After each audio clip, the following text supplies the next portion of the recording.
shining bright. Then the shadow devours the light. Heart's beating, you make me feel alive.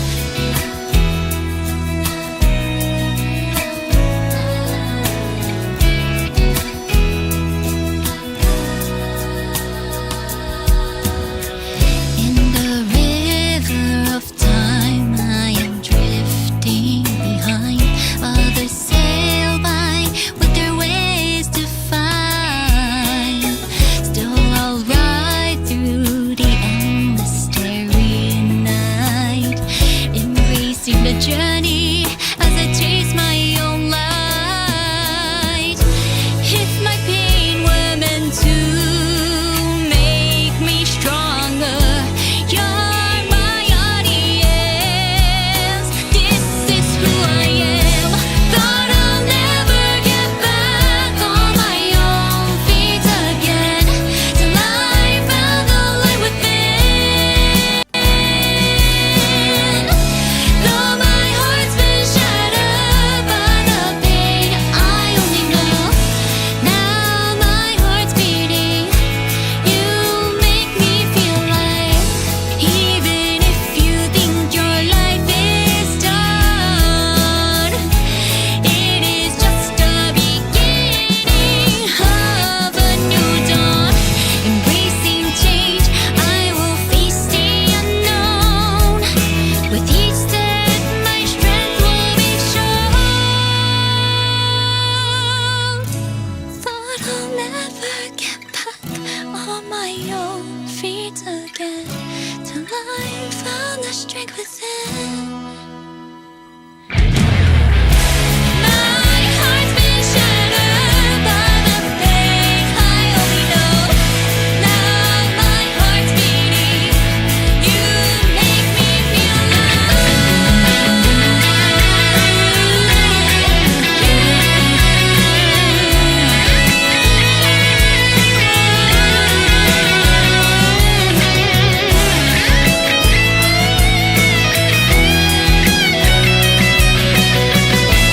Still my heart's beating. You make me feel alive.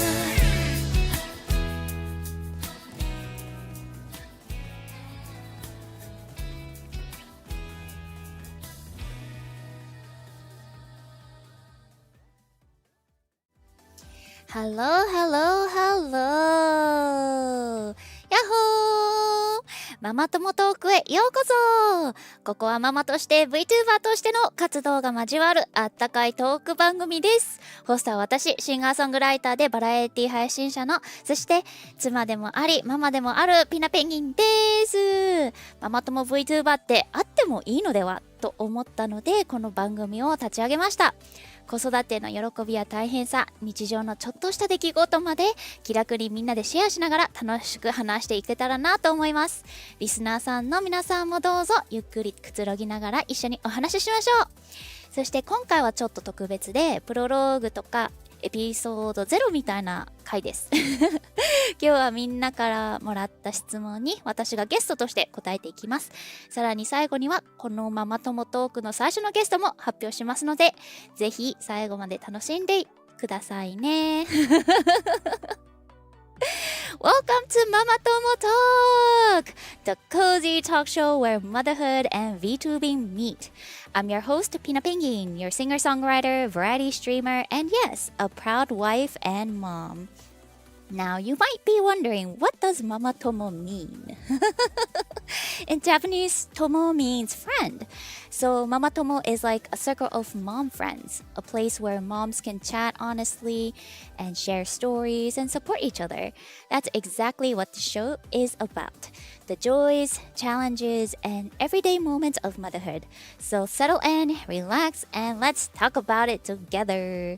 The first episode is a little different. It's a prologue or episode 0, where you guys are the one asking me questions, and I'm the guest today. And at the very end of the stream, I'll be announcing our very first guest for Mama Tomo Talk, so stick around if you can. Now, let's get started! And this is not pre-recorded.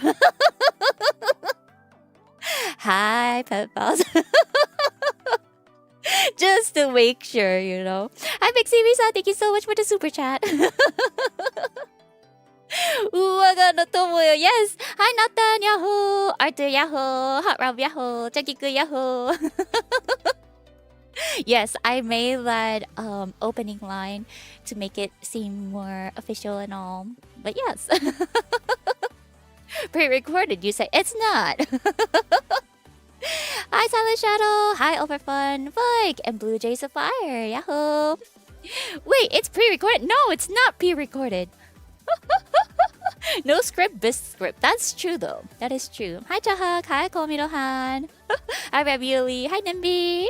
Hi, Kevin. Hi, Mercenary. Yahoo, yahoo. Good evening. Upgraded Peanut AI. Oh my gosh. Imagine, though. あ、タナメモさん、37ヶ月ありがとうございます。ヤッホーヤッホー、ありがとう。おい、お、はよ、はい、ルートケベック、ヤッホー。コトフィー、ハローハロー。and Gary もヤッホー。猫グネイル、ヤッホーヤッホー。Chat PPS。JD ヤッホー。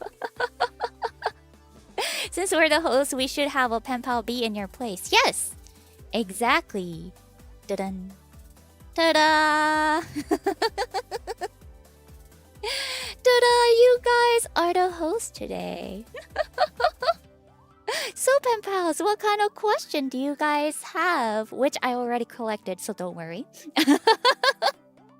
The Google form. Thank you so much for those who sent me questions. I have organized it and then kind of rephrased some of them, but I did my best to collect everything and try to answer all of it as much as I can.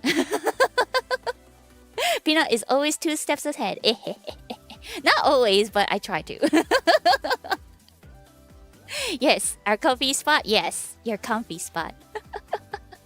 Oh, before we get into the mom talk, how do you respond to the allegations that you are porn? Oh, well, I am porn. Oh, hi, Percy! He jumped on the puddle?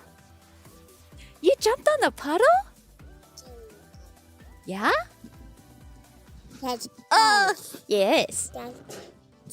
Ace. Hi. Ace. Yeah. That's Ace. Oh, you want to touch ear? Shadow. Yeah, he loves touching earlobes. Oh. No, the mic. Okay, you want the headphone? Oh, wait. Yes. Yes. Did you have a... Abacabacabo. Oh my gosh, you are wet. How was the puddle? It's green. Huh? It's green. A penguin? Yeah, you see a penguin. That's PenPals. That's penguin. Penguin. Daniel. Penguin. Scoopus. No. Yes, go back. How was pork with Daddy? Abacabacabo.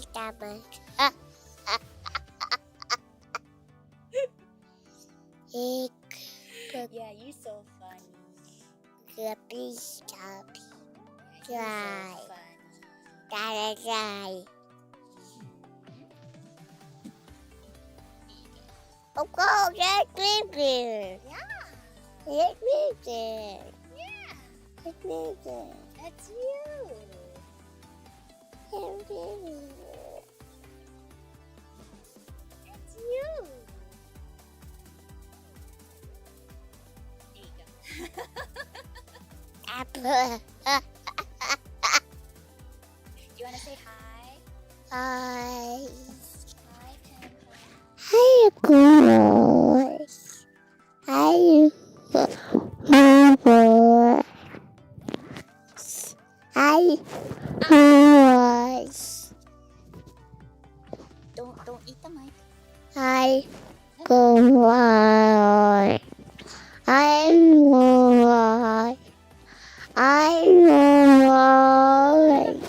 No. Hi, girls. Hi, girls. Hi, girls. Hi, Bubbles. School bus? Hi, Bubbles. Hi, Bubbles. Ooh, Auntie Shiki's here. Do you want to say hi, Auntie Shiki? Hi. Hi, Bubbles. Hi, Bubbles. Hi, Bubbles. Hi, Bubbles. PenPals. Hi, Bubbles. Okay, how about Auntie Shiki? Hi, Bubbles. Hi, Bubbles. Oppo. Oppo. Okay. Woo. Mommy. Yeah. Dead. You want a hug? You want a hug? Okay, how about A, B, C, D, Step. E, F, G.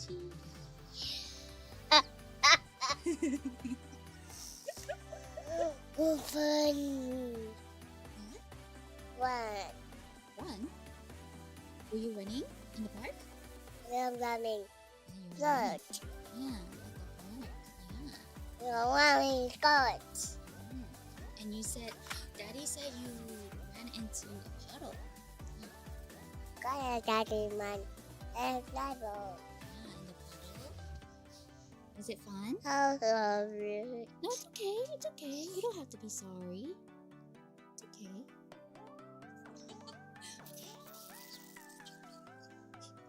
Time to take a shower, buddy. Go take a shower with Daddy. Bye-bye, Mommy. Bye-bye. I'll see you later. Bye-bye, Mommy. Bye-bye, Percy. Bye-bye. Aww. And he's off to the shower. Yes! How was that?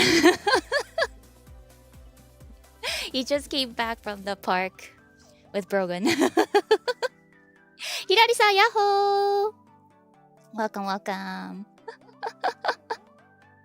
Yes, oh my god, he's so cute. Hi, Shiki. I tried my best to make Percy say Auntie Shiki, but he was so distracted with PenPals. Bus, school bus. I know he's so silly, I know. He's my silly little man. I know, he's such a goofball. I know.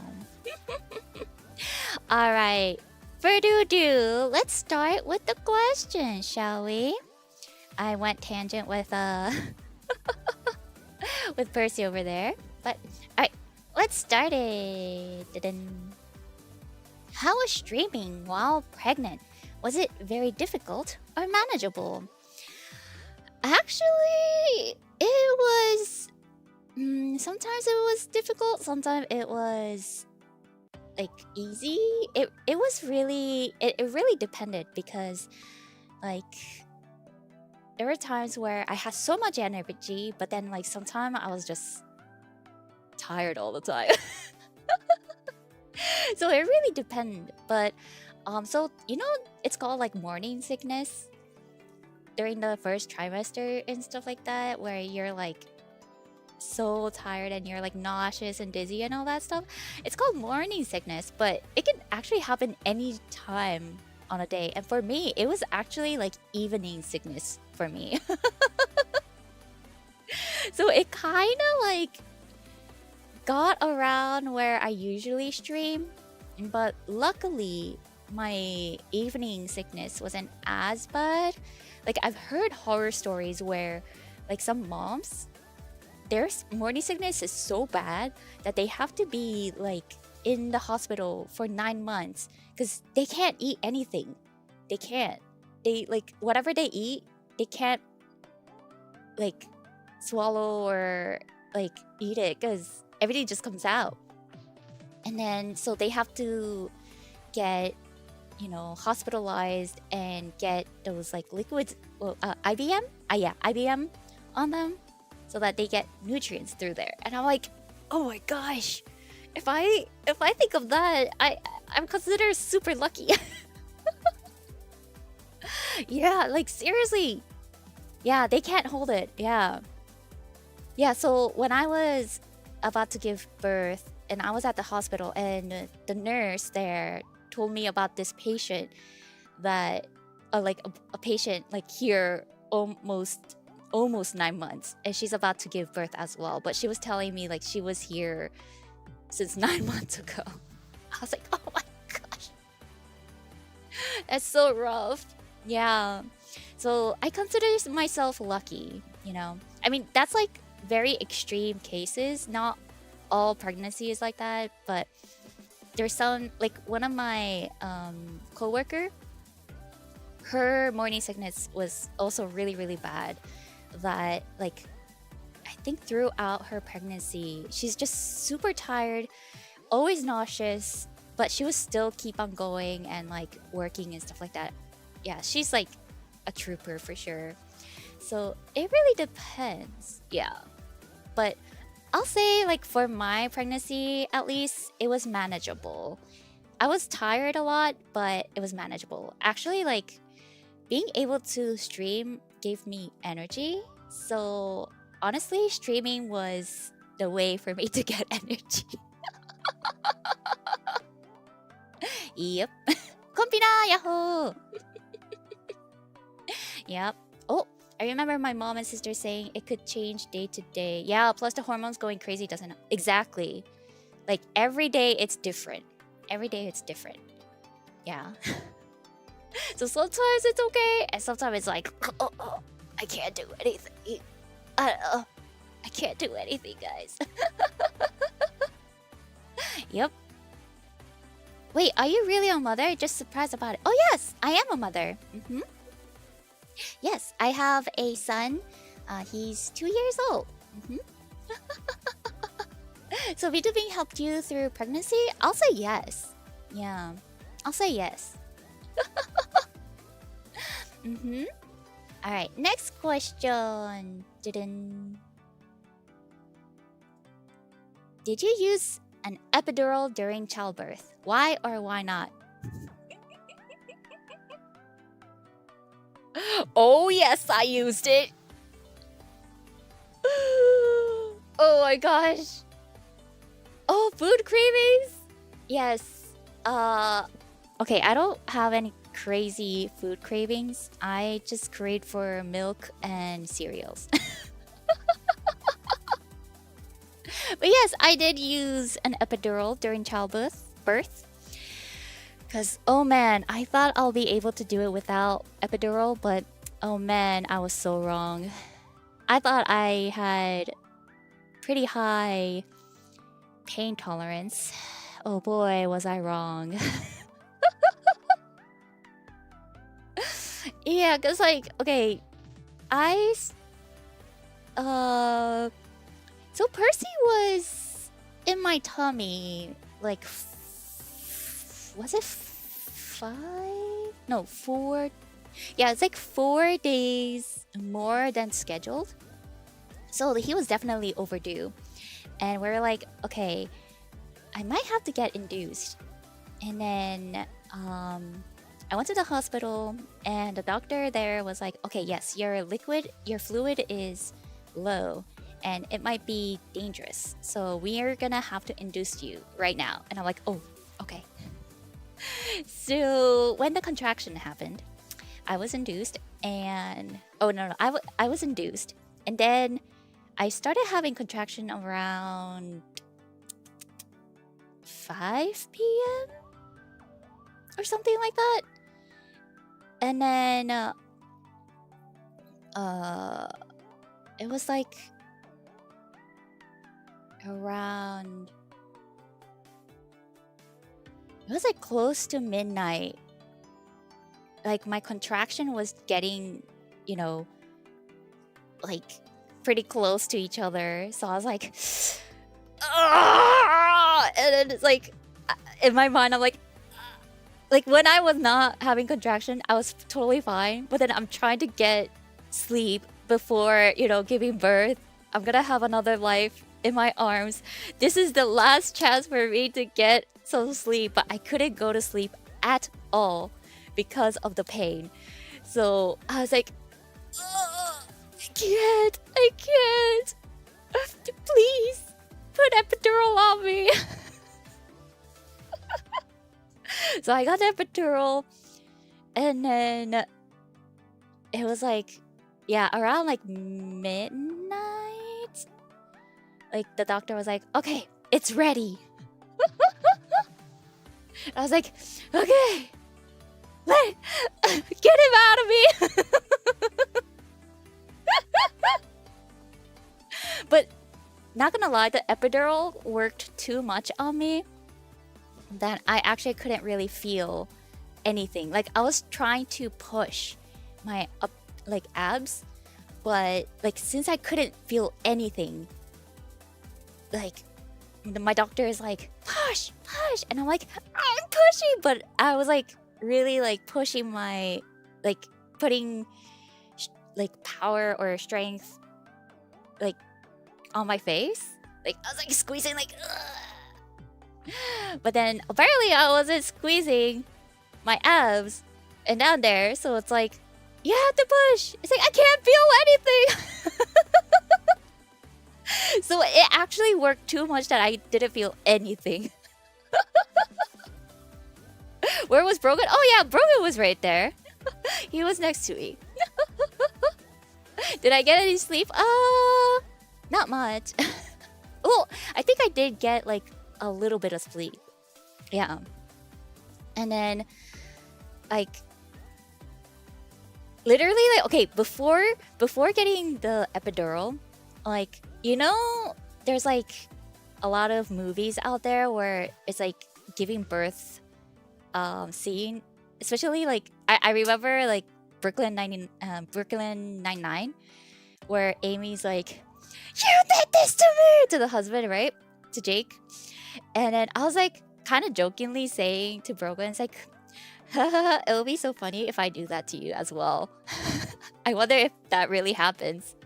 It didn't happen.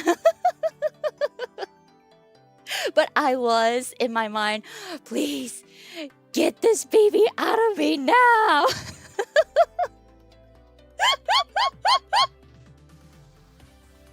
Also, they accidentally crushed the husband's head. Oh, yeah. But yes, I was like, get him out of me. Because like, okay, so I was pushing for close to an hour. No, close to 2 hours. And apparently, if you push more than 2 hours or close to 2 hours, they have to actually switch to C-section. Because it will suffocate the baby if it goes longer. So I was like an hour and 40 minutes in or something. They're like, all right, if you don't get to push this baby out now or soon, you're gonna have to get C-section. And I'm like, I worked so hard this past hour and 40 minutes and I now have to get a C-section? I'm like, nah.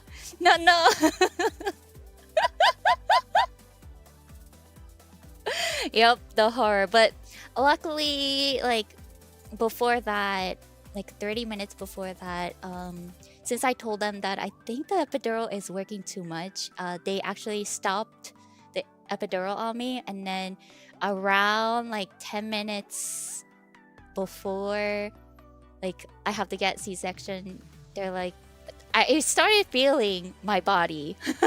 And then I was able to push. Yep. Gentle persuasions. He's a big baby. No, actually, he was actually small. He was born 6 pound. No, sorry. Oh, yeah. 6 pound, 10 ounces. So he was actually considered small. Because 7 pound is average. Yeah. Yeah, it's super risky. Yeah. So I think the biggest problem was me under epidural. It worked too much on me because like even the doctor was like, "Wow, that's really strong on you, huh? Like that's a good med." I think like I think my dad also have the same problem where medication works too much. So like I think that's like the same as me as well, where medication worked too much for me. So I think that's what happened. Yep.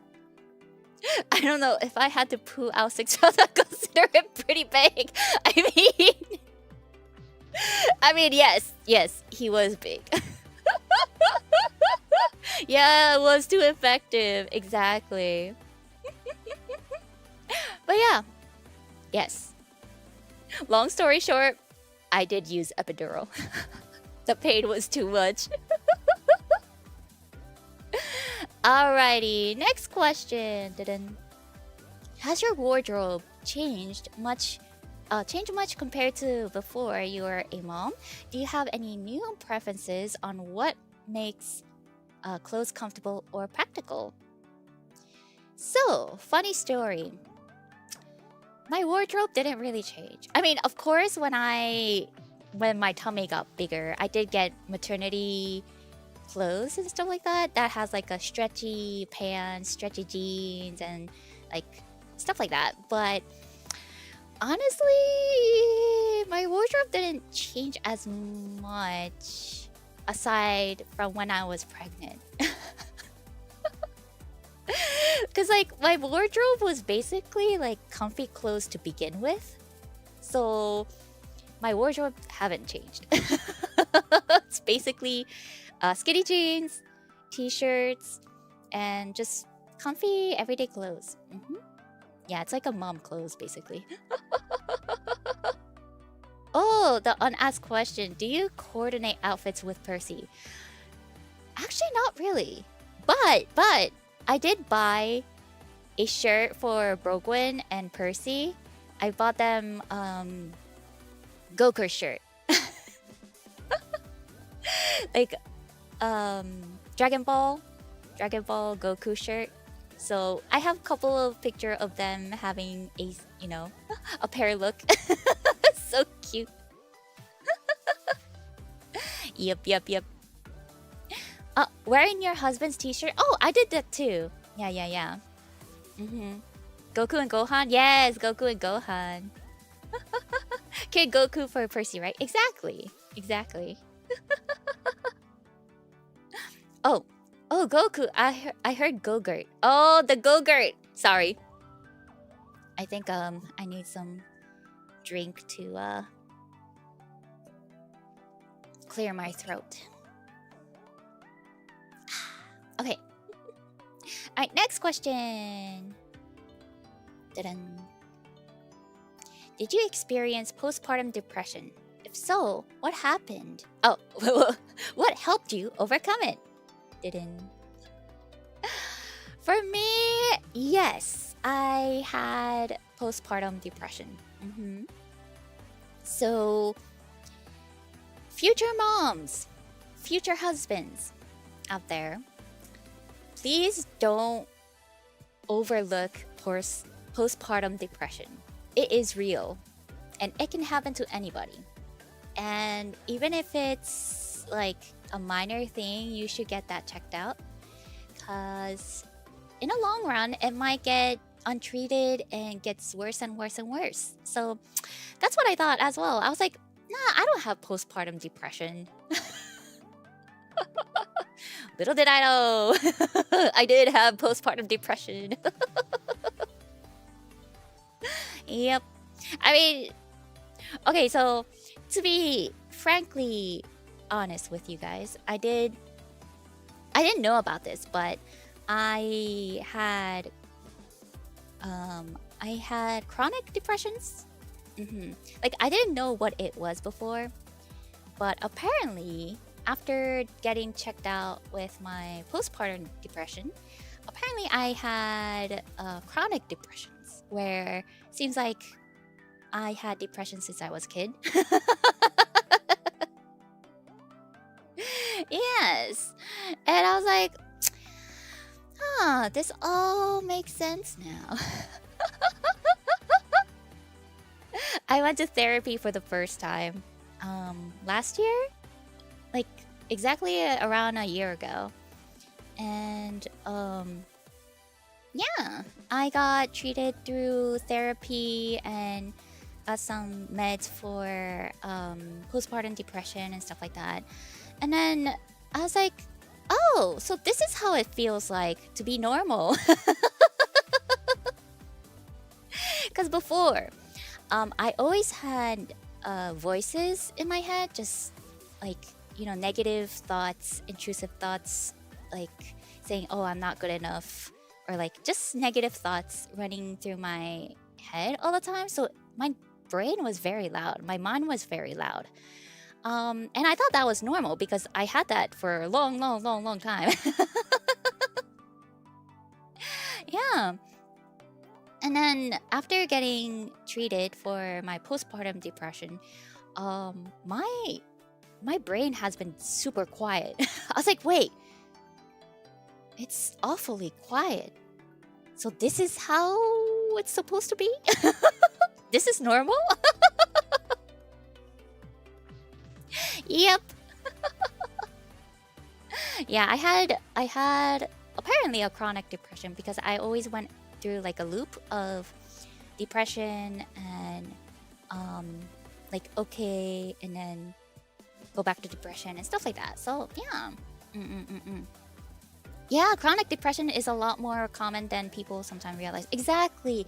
So like I thought I was just being weak, I'm too weak that I'm, having this like negative thoughts and stuff like that.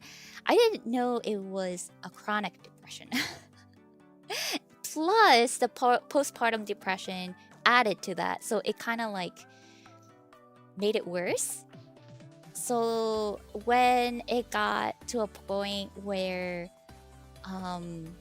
it was also affecting Brogwin, the moment he was like, I'm sorry, Pina, like I'm doing my best. I'm doing my best to really like encourage you and like be there for you, but like I don't see any improvement for your like mental health, and like it makes me really, really sad seeing how you don't see what I see in you, like you're amazing, and like the fact that you don't believe in yourself, you don't love yourself like the way I love you, like it makes me really, really sad, and like it makes him like kind of depressed as well. And then when I heard that, I was like, okay, I'm gonna get this checked out. Like this can't happen. This I kind of like, my whole entire life I was like, oh, this is normal. Like this is a normal thing, And I was like, oh, I'm just weak. And then once I noticed, when I realized that it was not just affecting me, but also affecting Brogwin, someone else, I was like, okay, no, I really have to get this checked out. Yeah.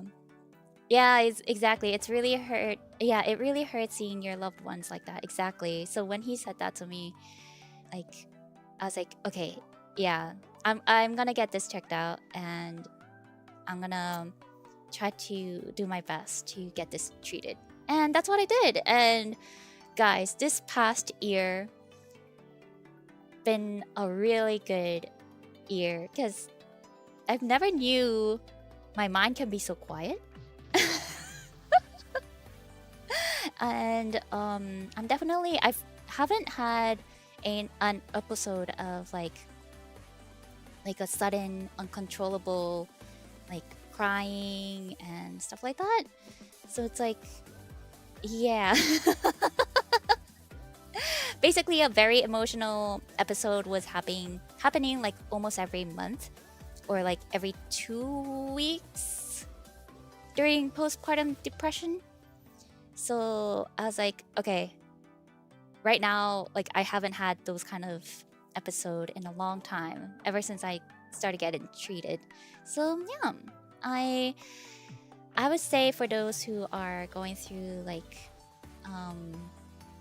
depression, postpartum depression and stuff like that, I know it's kind of scary to go through like therapy or getting treated with medications and stuff like that, but honestly, it might change your life for better. And because, like, for me, it did. And I'm not trying to, like, I know not everybody can get treatments, but I just want to say, like, I know there's a stigma where it's like, oh, once you start the meds, like, yeah, I know I was one of them, like the stigma with the medication and stuff like that, but yeah, I'll say get it checked up if you can. So would you say you're winning therapy? Oh, I actually haven't gone back to therapy since like 3 months into like therapy.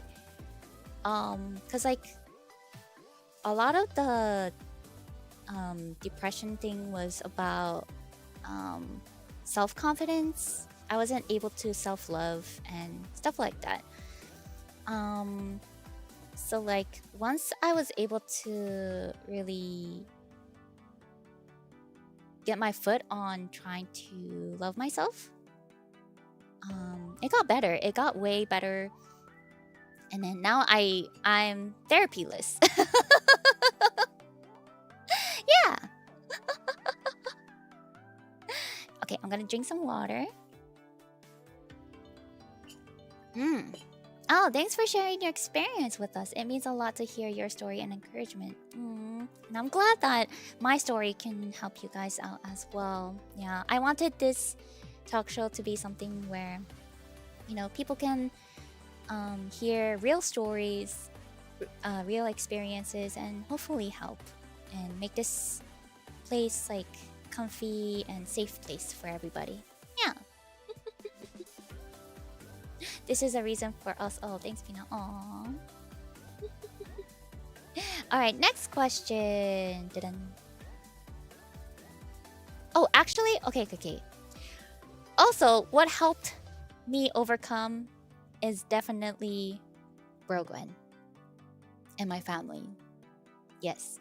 I just wanted to add that. Without him, I don't know where I'll be. Okay. Dun-dun. Next question. Dun-dun. How do you deal with stress when you feel overwhelmed with work and when Percy is fussy? So, when I'm stressed and overwhelmed with work, I think usually when I'm feeling overwhelmed and stressed, I just like take deep breath and it's like clear my mind and it's like, okay, it's all right. Take a deep breath. You're okay. You are amazing. You are okay. And just like make sure that I kind of repeat that in my head. It's like, you're okay, you're good, you're doing great. Just take a deep breath and stuff like that. Like I just repeating that over and over and over again. And then after a while, like I do better. And honestly, because I don't really have that much of a negative thoughts, because I think it's due to like thanks to the medications that I don't really have negative thoughts or like a constant intrusive negative thoughts that I used to have. Like my mind used to go like 1,000 miles per hour kind of speed. So like not having that, it actually really like concentrate my mind into telling myself to take a deep breath. You are okay. You are doing great. I know you might be scared, you might be overwhelmed, but you're doing okay. Just one step at a time. And like being able to have that brain capacity, like I don't know how to explain this, but like before I didn't have the brain capacity to be able to even tell that to myself. But now that I have a brain capacity to be able to, like a brain space, brain space to tell myself that, I feel like it have helped me go through stress. Slow and steady wins the race. Exactly. Yeah. I think that is definitely what has been helping me. Just take a deep breath and then say to yourself, it's okay. It's all right. You're doing great. Yeah. All right. Next question. Dun-dun. What were some things about motherhood that you were scared and thought would be very difficult, but actually turned out to be easier and not as scary as you expected? Ooh.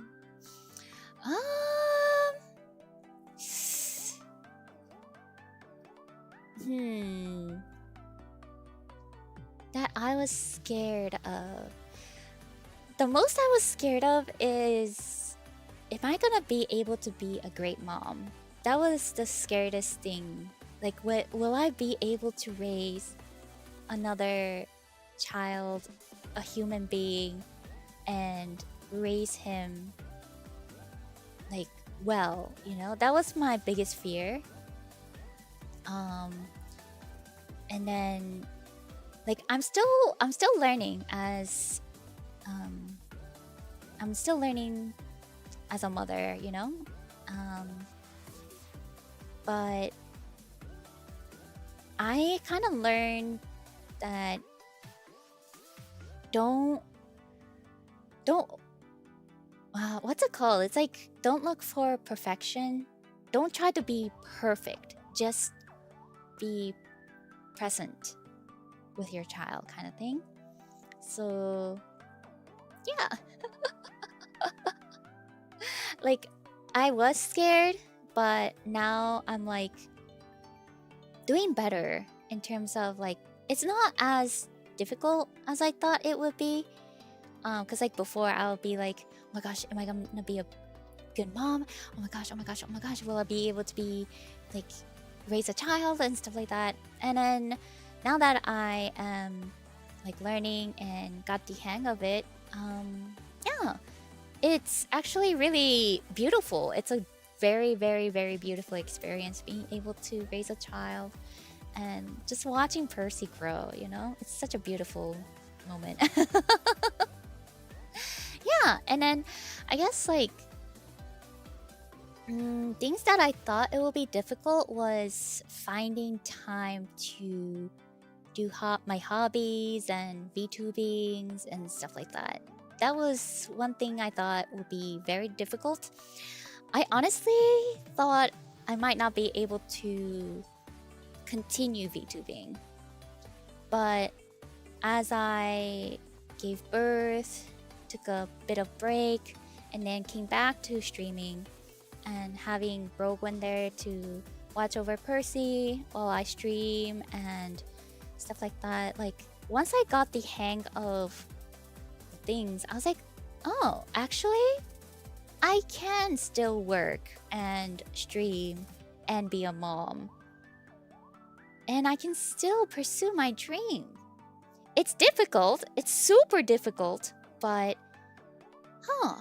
maybe I can still continue. Yep. Yep. Oh, he's gonna grow up so fast. I know. I guess that's another scary part, huh? The ikigai. Exactly. The ikigai. Multitasker. Yes. For sure. You are so strong, Pina. Thank you.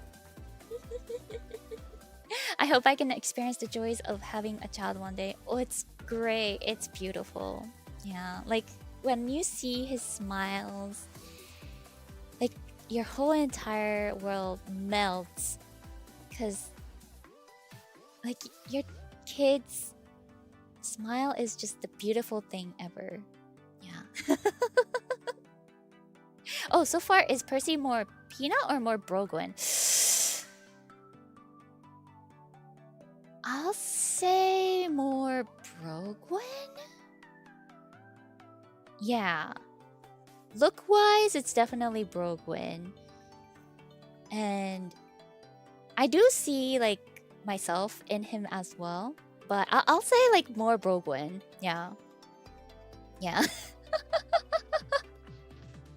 So Percy will be buffed in the future. I think so. I think so. Oh, I'll say he is more school bus. That's true. Is Percy a jokester? No, he is.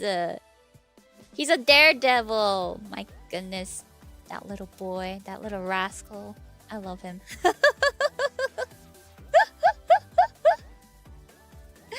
All right, next question. How is it like to be a mom? Simple yet very, very difficult. Not very difficult question, but I guess like... I'll say... it's the most difficult job I've ever done. For sure. Like 100%, 1000% much more difficult. And such a high responsibility. And it's a lot. But it's the most rewarding as well. It's the most beautiful thing ever. It's interesting because it's the most difficult and most high responsibility thing you'll ever have, but it's also the most beautiful thing you'll ever have as well. Yeah, so I think that's how it's like to be a mom. To have a most difficult job, but at the same time, the most beautiful job as well. Yeah. Oh, I can only imagine how that feels. Yeah. Like, honestly, like, I didn't know how this felt like until I became a mom, you know? Like,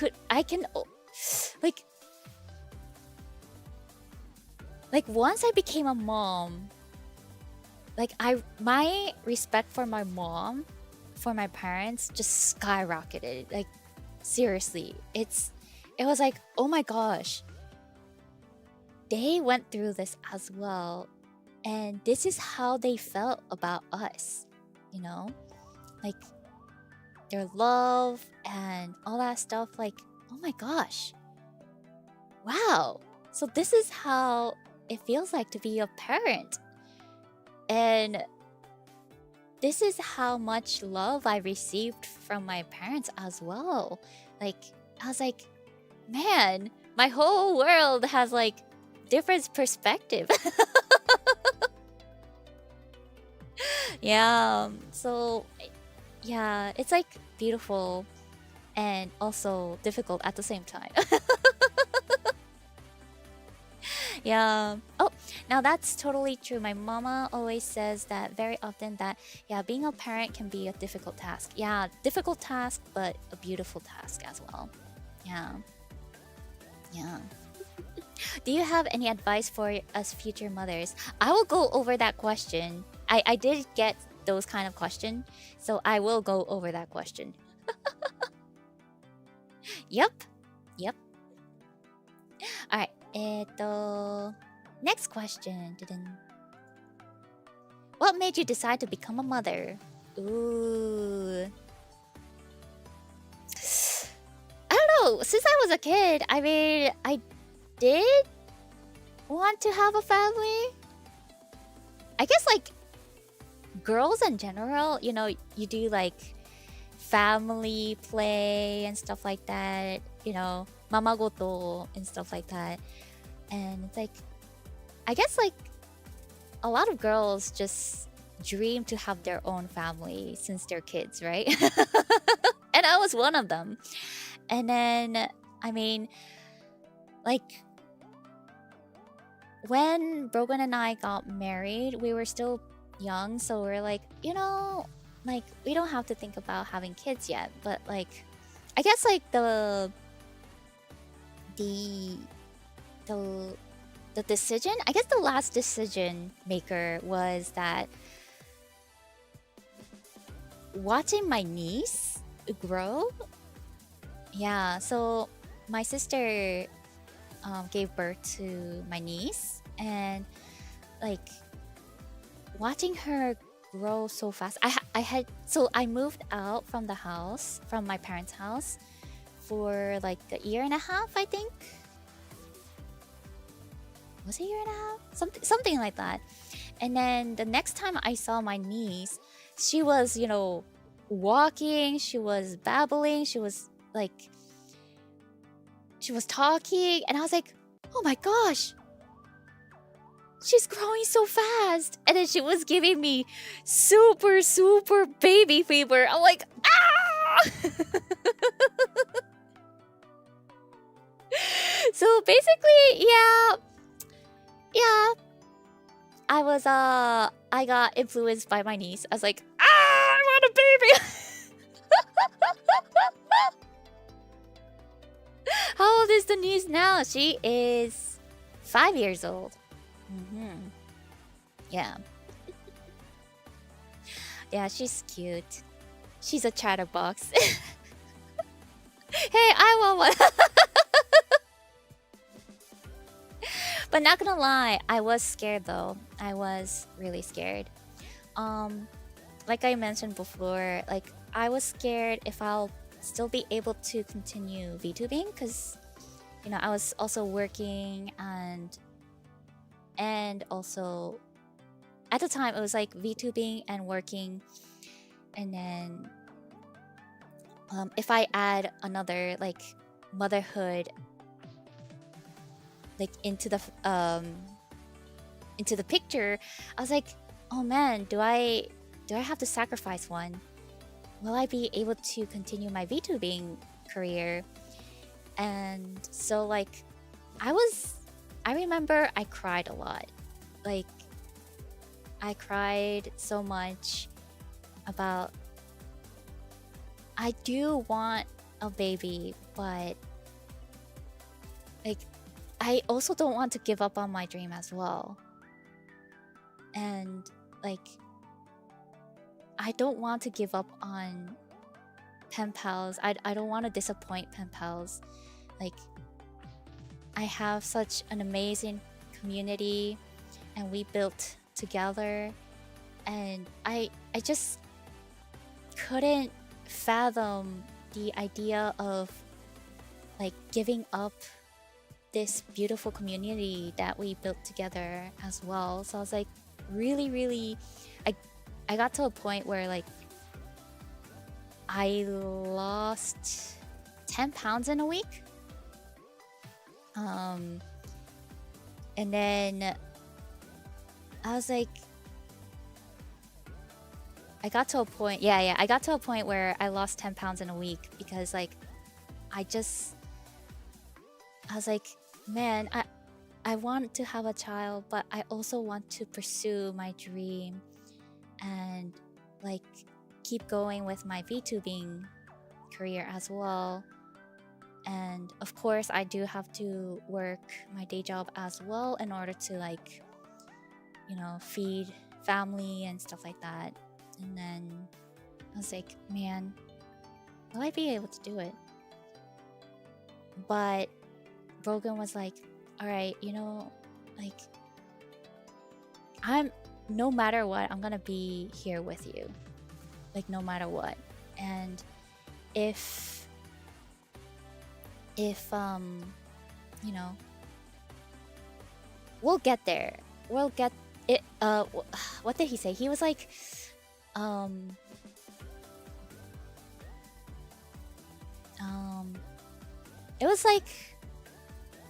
it was something like, we'll figure it out once we get there, kind of thing. Yeah. So it's like,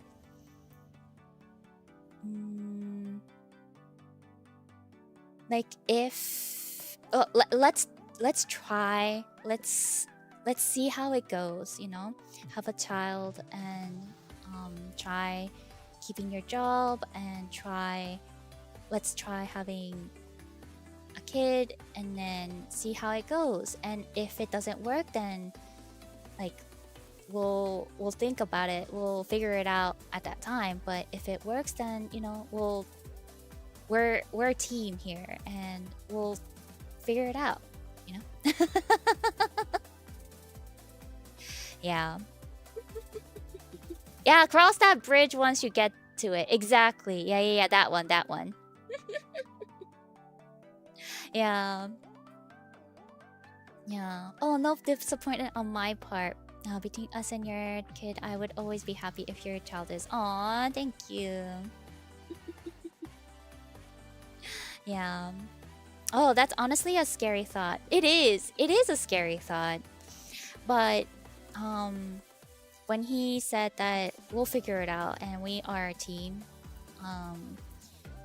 he'll always be there to support me, and I also told him yeah, I will always be there for you as well, and then support you as well. We were like, okay, you know what? I think we're ready to have a kid. Yep, that's what happened. Yeah. Oh, no need to worry, because MomVTubers are popular. Just look at Victoria and Sansing. Yeah. Yeah. But it was scary, though. It was scary. Oh, I always got your back speech from your husband. Exactly. Oh, will he VTube also? I mean, sometimes he visits the stream here and there, but I don't think he'll ever make his own VTuber channel or his own stream. I don't think he'll ever do it. Mind if I ask, plans for any more? I would love to, but we are not ready yet. Yep. Yep. Alright, next question. Dun-dun.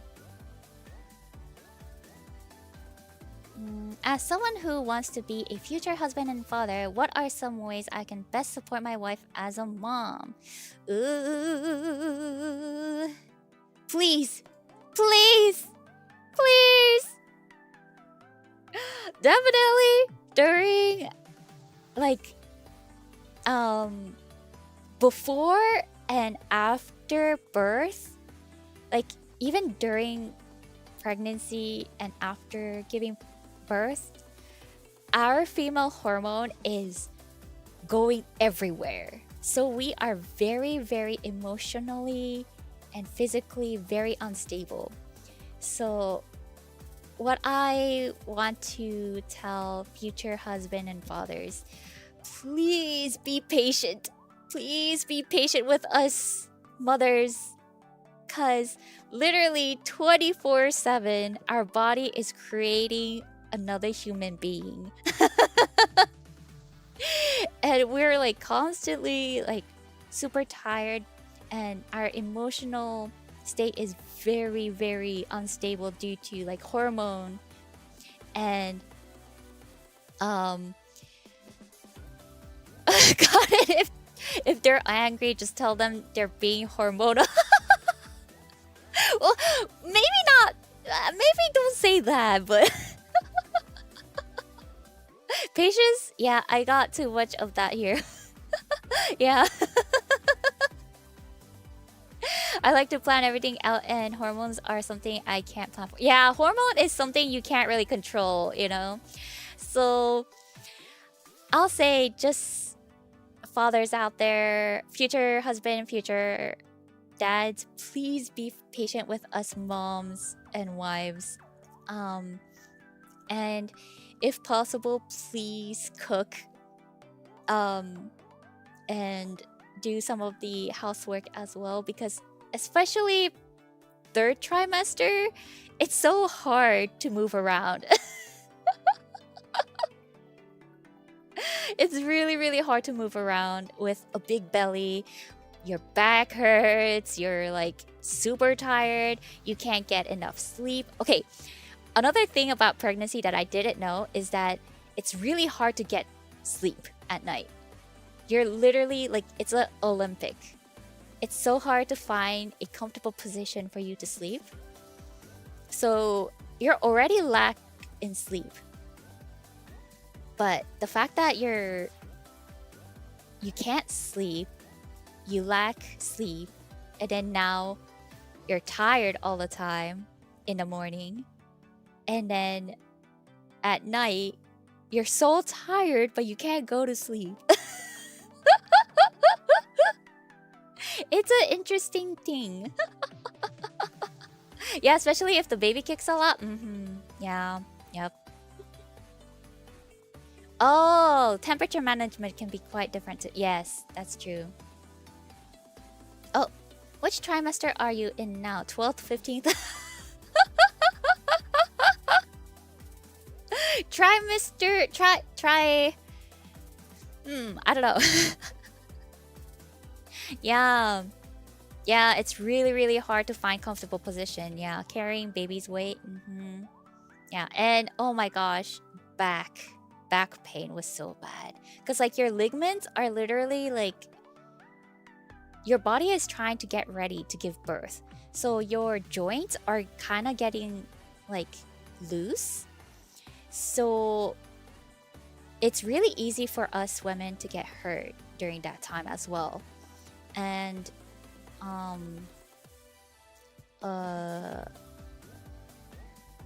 what's it called? Yeah, a lot of your body part will hurt. Oh my gosh, and the where they're positioned makes you need to pee a lot too. I imagine you'd had to get up often to pee. No, yes! Oh my gosh, at night? Oh my gosh, yes. I totally forgot about this, but yes. Pee. Oh my gosh, I had to go to the bathroom so many times. Like, oh my gosh.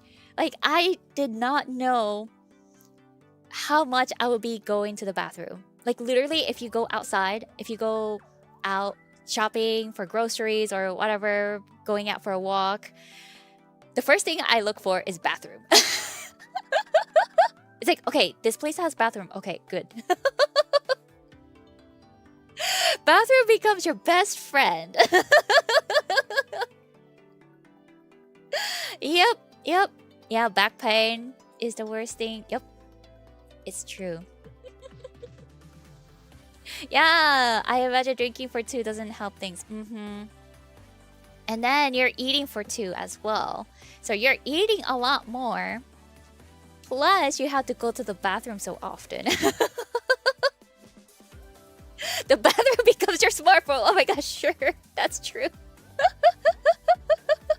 Yes, find a restroom first thing. Exactly. If you're heading to a place that you're going for the first time while you're pregnant, look for the bathroom first. That's the first thing you have to do. Yes. Yeah, that's why I remodeled our bedroom to have its own bathroom. Oh my gosh, shotgun! Yes. Oh my gosh, when it's really bad, I had to go to the bathroom almost every hour at night when I was pregnant. It was so bad. Like, I was already sleep deprived and lack of energy. And then the fact that I get waken up because I have to go to pee, it's like, ah! It was rough. It was rough. Yep. So that's why streaming while pregnant was actually great for me because, you know, I always have great time streaming and, you know, hanging out with you guys. So it was really the way, like streaming was one of the way for me to really get energized. So thank you guys. Thank you, PenPals. Love you all. Okay, water time. Streaming while pregnant. Wow. It was definitely difficult, but at the same time, it was a way for me to get energy. Yeah. Yep. Alright, next. Oh, don't ask how much I paid but it was worth it since going downstairs while preggy is so oh my gosh, yes, if you have to go down the stairs while you're pregnant. Oh my gosh. Actually, okay, guys, I forgot to mention this, but then there was this one time. It was like a month before giving birth. I actually fell down the stairs and fell like 5 steps down to the basement stairs. And so what we heard was that while you're pregnant, if you ever have a bad fall, go to the hospital, go to the ER like soon, like as fast as possible. Just in case, like, you know, water breaks and if your baby is okay and whatnot. So after that fall, I went to the ER. And luckily, baby was fine, I was fine. Nothing too concerning. But my fluid was a bit low. So my doctor was saying like, yeah, like it's not serious, but your fluid is a bit low. So let's see how it goes. Let's monitor you like every week and stuff like that. And then yeah, Percy was fine. Percy was fine. Luckily, I didn't fall on my belly. Oh, that would have been bad. But I fell on my back. So he was okay. And I was okay. Well, I got kind of bruised on my back, but yeah, so yeah, that was scary. Is your back okay? Yes, it's okay now. Yeah, thank God it wasn't serious. Yes, thank God. Thank God. All right. I think I answered that question, right? I can best support. Yes, okay. All right, next question. I always hear parents saying sleep deprivation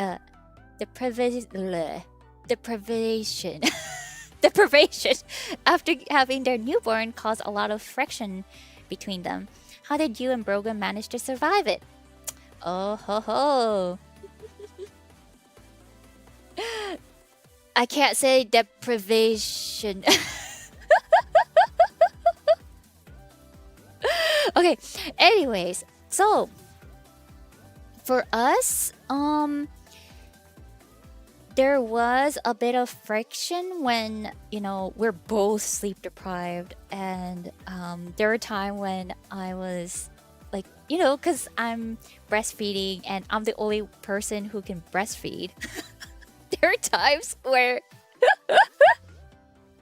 I wake up and then like hold Percy and breastfeeding. And then Brogan was still asleep next to me, and I was like, man, he's so lucky. He's so lucky he doesn't have to breastfeed. And then, but then, you know, in the mornings he does try to like feed him, because like I will pump my breast milk, or like we also had formulas. So like in the morning he will use the breast milk, the pumped breast milk, and then feed him that, and then I get some sleep and some naps and stuff like that. Yeah. I heard it hurts. Oh yeah, the first, oh my gosh, guys, it hurts. It really hurts. And then if I don't pump it hurts as well, because like your boob is literally like full of milk, and like if you don't pump, it's like super stiff, and like it kind of feels like it's gonna explode kind of feel. It hurts. Oh no, yeah, it's so painful. You have to pump. I didn't know about this. Oh man. And then, you know, like it's interesting because if you pump on one side, it leaks on the other side. So like I have to wear like paddings, because like it starts leaking. I'm like, no, such a waste. is there anything to ease the pain other than pumping? Thank you for telling me. Ooh.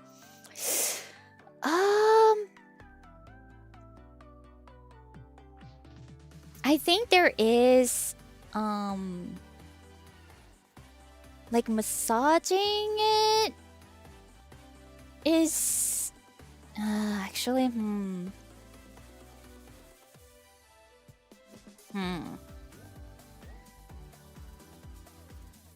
No, I think pumping. Oh, and I heard you don't get to choose not pumping it because it'll inflame or yeah, exactly. So if you don't pump, then like it gets inflamed and it can clog. So it's best to pump as much as you can. Yeah.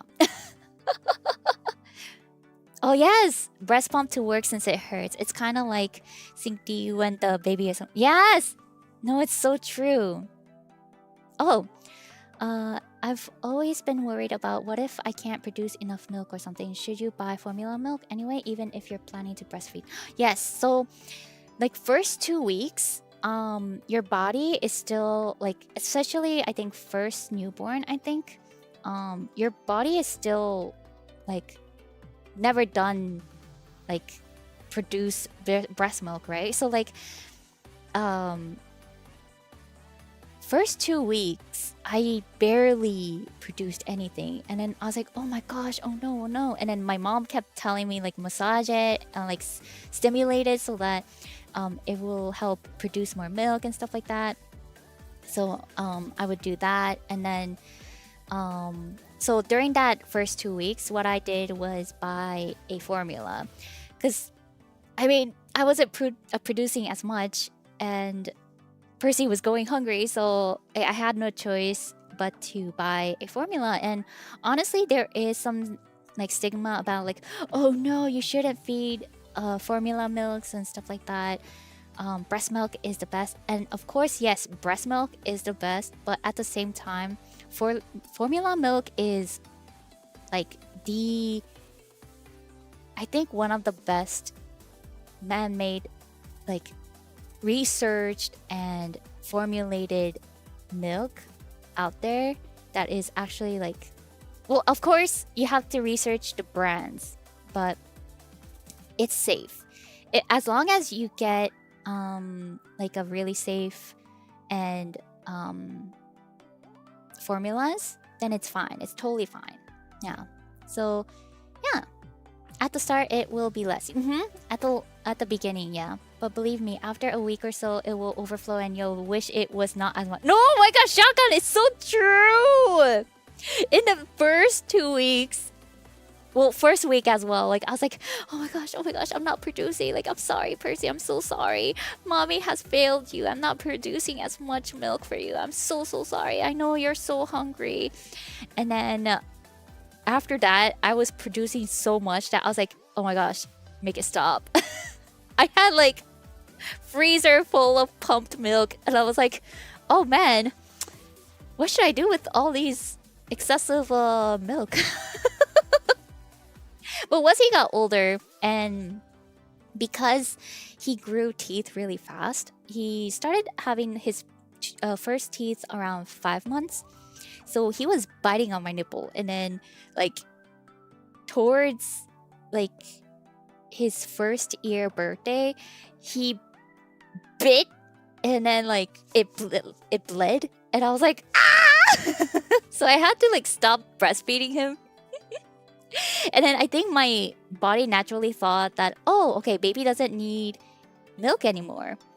So like I wanted to breastfeed him longer, but because I had to stop because it started bleeding, so I stopped breastfeeding him. And then a week after it healed, I wanted to breastfeed him again, but then my body stopped producing milk.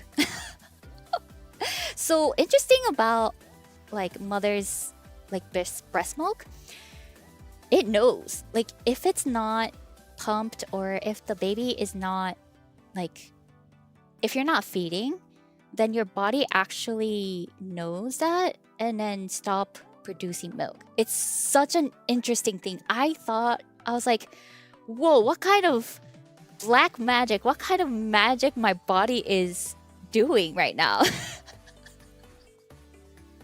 Because literally, like, in my mind, I want to breastfeed him more.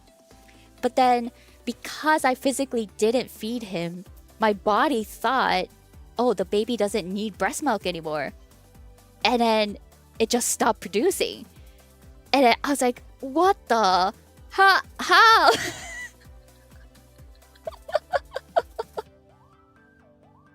Oh, lucky you, Pina. My wife still produced milk a month or so after we stopped breastfeeding, or a little shot. Oh, really? I mean, mine didn't like completely stop. Like, it was like significantly less. Yeah. So, yeah, I had to stop. Yeah. Oh, how long were you supposed to feed him? I mean, some people say 1 year, some people do 2 years. It really depends on the person or the baby as well. Yeah, so it really depends. Yeah, and then my friend also like gave birth around the same time as me. So like she had difficulty producing milk, and then she actually couldn't breastfeed her child as much. I think she only breastfed her like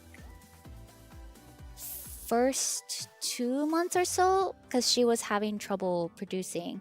So she had to use formula as the baby's main food. So like, yeah, it's interesting. Every pregnancy, every birth, every mother's experience is different.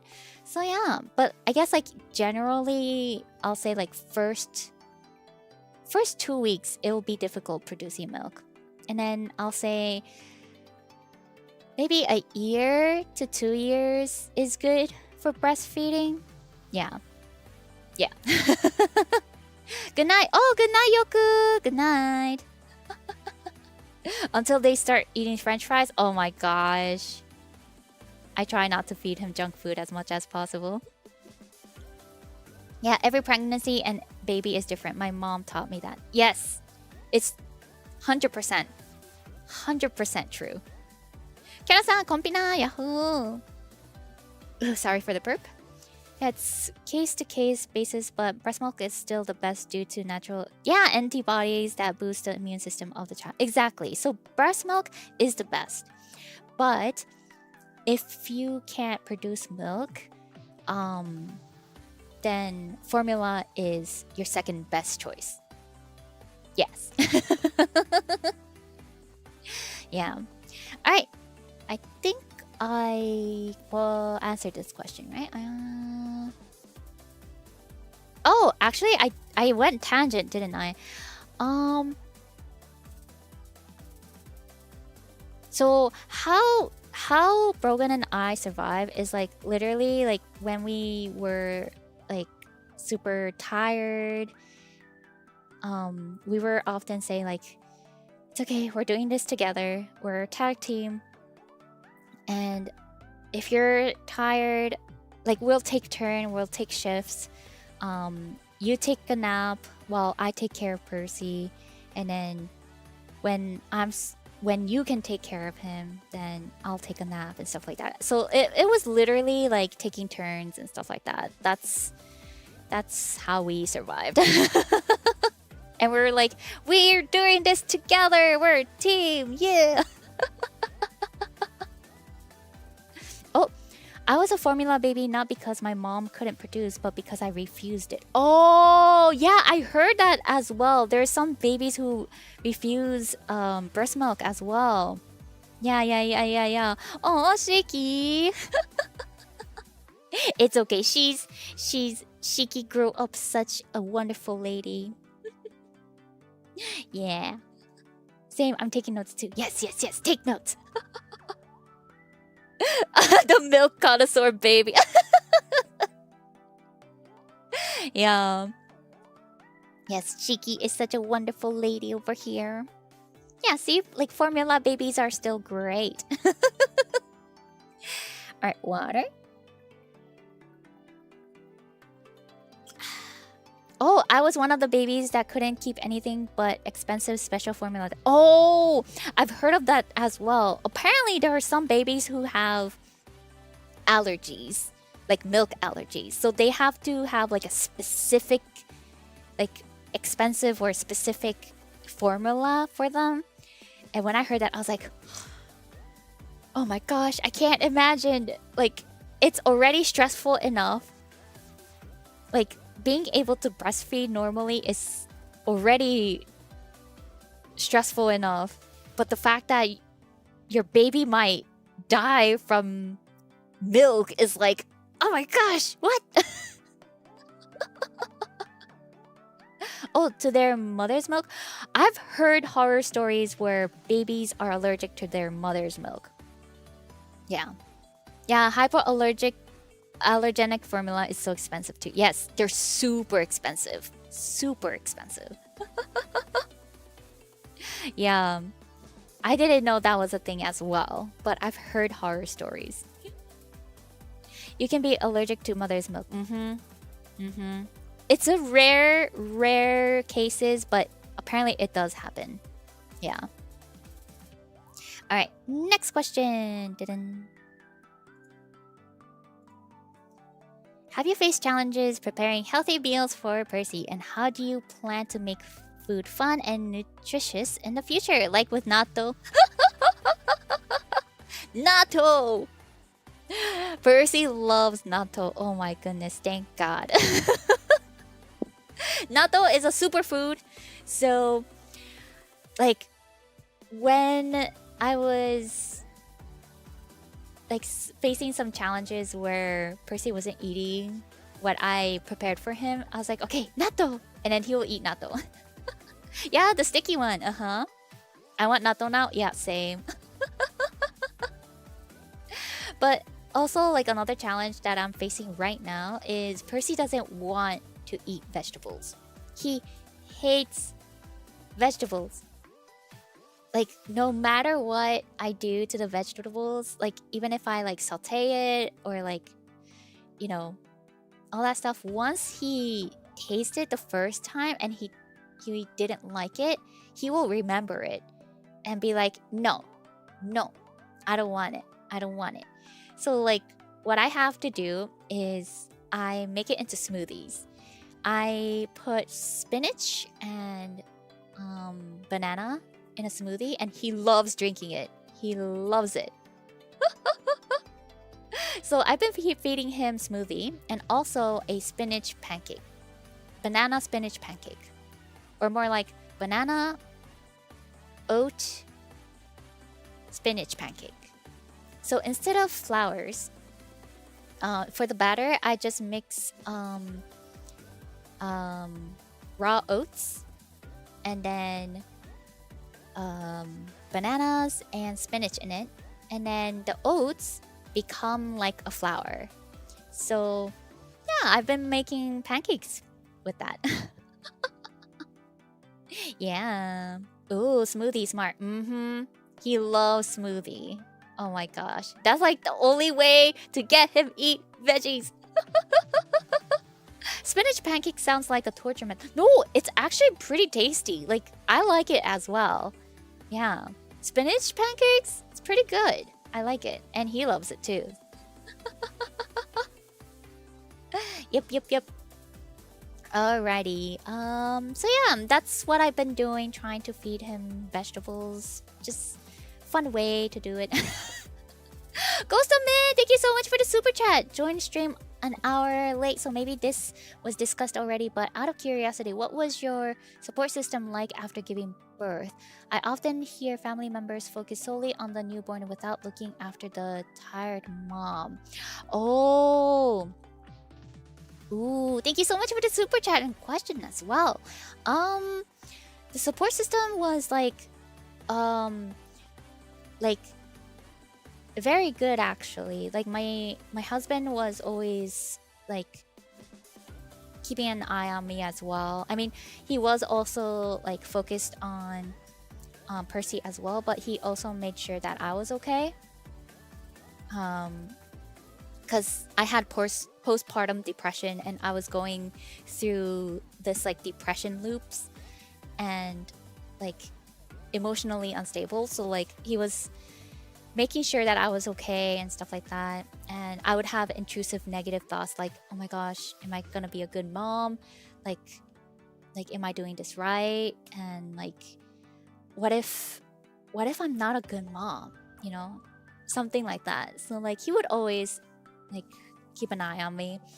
And also my parents was like there to answer my questions. And sometimes if I had to take a quick nap or something like that, I'll give Percy to my mom. And then yeah, so I did had luckily I'm so blessed to have a support system from my family. So I consider myself very lucky to have that. Yeah. Yeah. Oh, I'm guilty of this. I look after my wife for a bit, but not as much as how I look after my child, which something that is difficult to balance as a dad. Yeah, I bet it is really difficult because, you know, like you assume like baby needs like 100% attention, you know? Like baby can't do anything without your help. So like naturally you do want to take care of the baby and the newborns, like first priority. And then since mothers are adults, it's like kind of, yeah, if it kind of becomes like a later thing, right? But yeah, luckily I was able to get a support system, and I got my postpartum depression checked out. So yeah, it's all good now. Yeah. All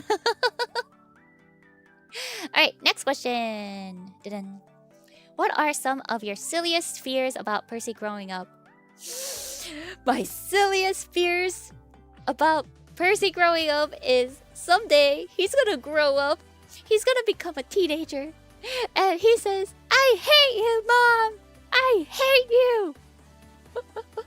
That's my silliest fears ever. I think the moment he says, "I hate you, Mom," I think it will break my heart. Yeah, I think that day, like, I'm so scared of that, you know? I'm so scared that one day that will come. Oh, I thought you were gonna say he's gonna grow up and have too much riz. That's actually funny. What about him discovering your joke times? Oh, that's totally fine. That's totally fine. Oh, just teach him that hate actually means love. Oh my gosh, he's gonna be a tsundere then.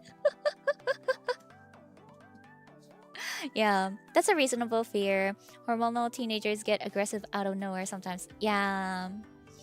I mean, that was the case with my younger brother as well. Like, there was this one time he cursed at my mom, like the B word. And I got so mad at him. Like, I was like, you do not call your own mother with that word and that tone. I got so mad at my brother. I think that was like one of the few that I got like furious. So like seeing my brother also do that when he was a teenager, like kind of scares me. Like, oh, what if Percy also says that? Did he survive? My mom kind of got upset after that. Yeah. I mean, yeah.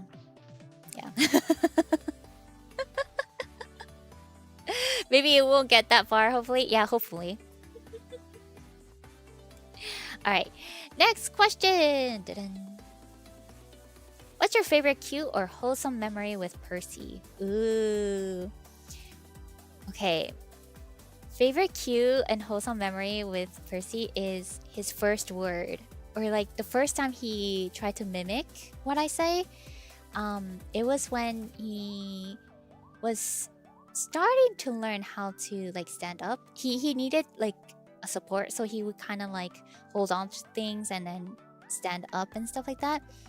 And then I said, I love you. And then he'll say, Aya, Aya, Aya. And then that was the first time he mimicked. So I was like, ah! Ah! I got so excited. I was like, oh my gosh, you said I love you! Ah!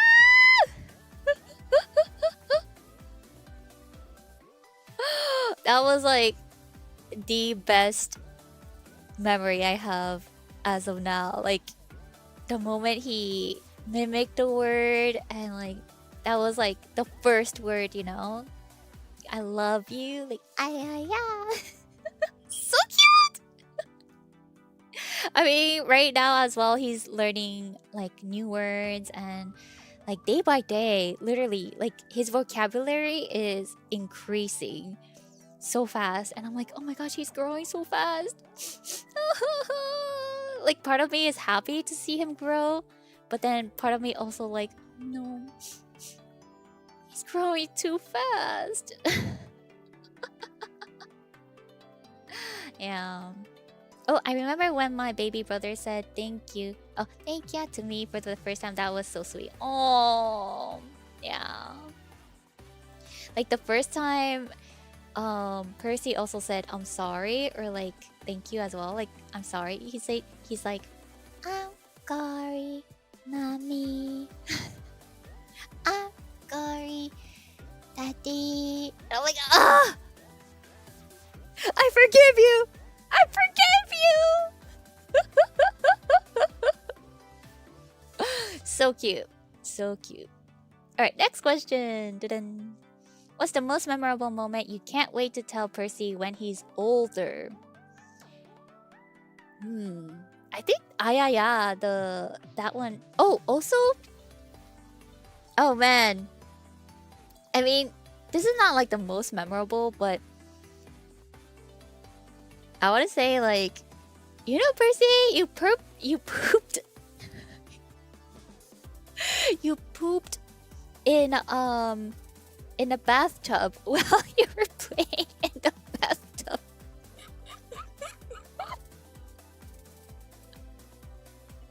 He did that twice so far.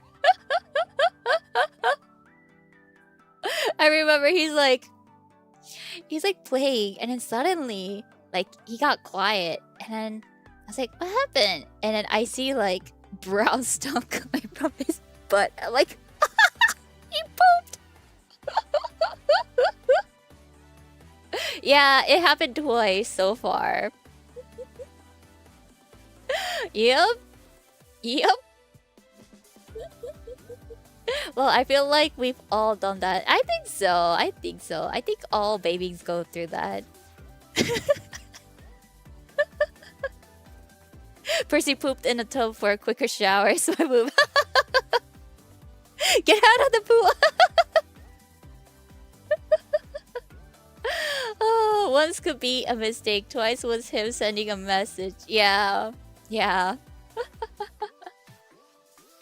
Yeah, quiet is never good. No, seriously, guys. Yeah, quiet is never good. Never good. Like, usually you hear like, ah, and then like, you know, hear him like rattle things, like, right? And then once it's like super quiet, it's like, Percy, what are you doing? And then he's like doing something like naughty things. Or he's like pooping in the corner.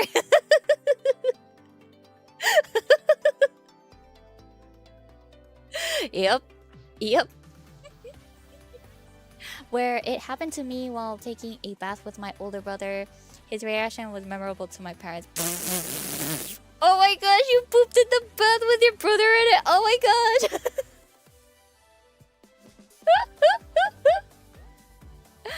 Wait, pooping in the corner? Story time?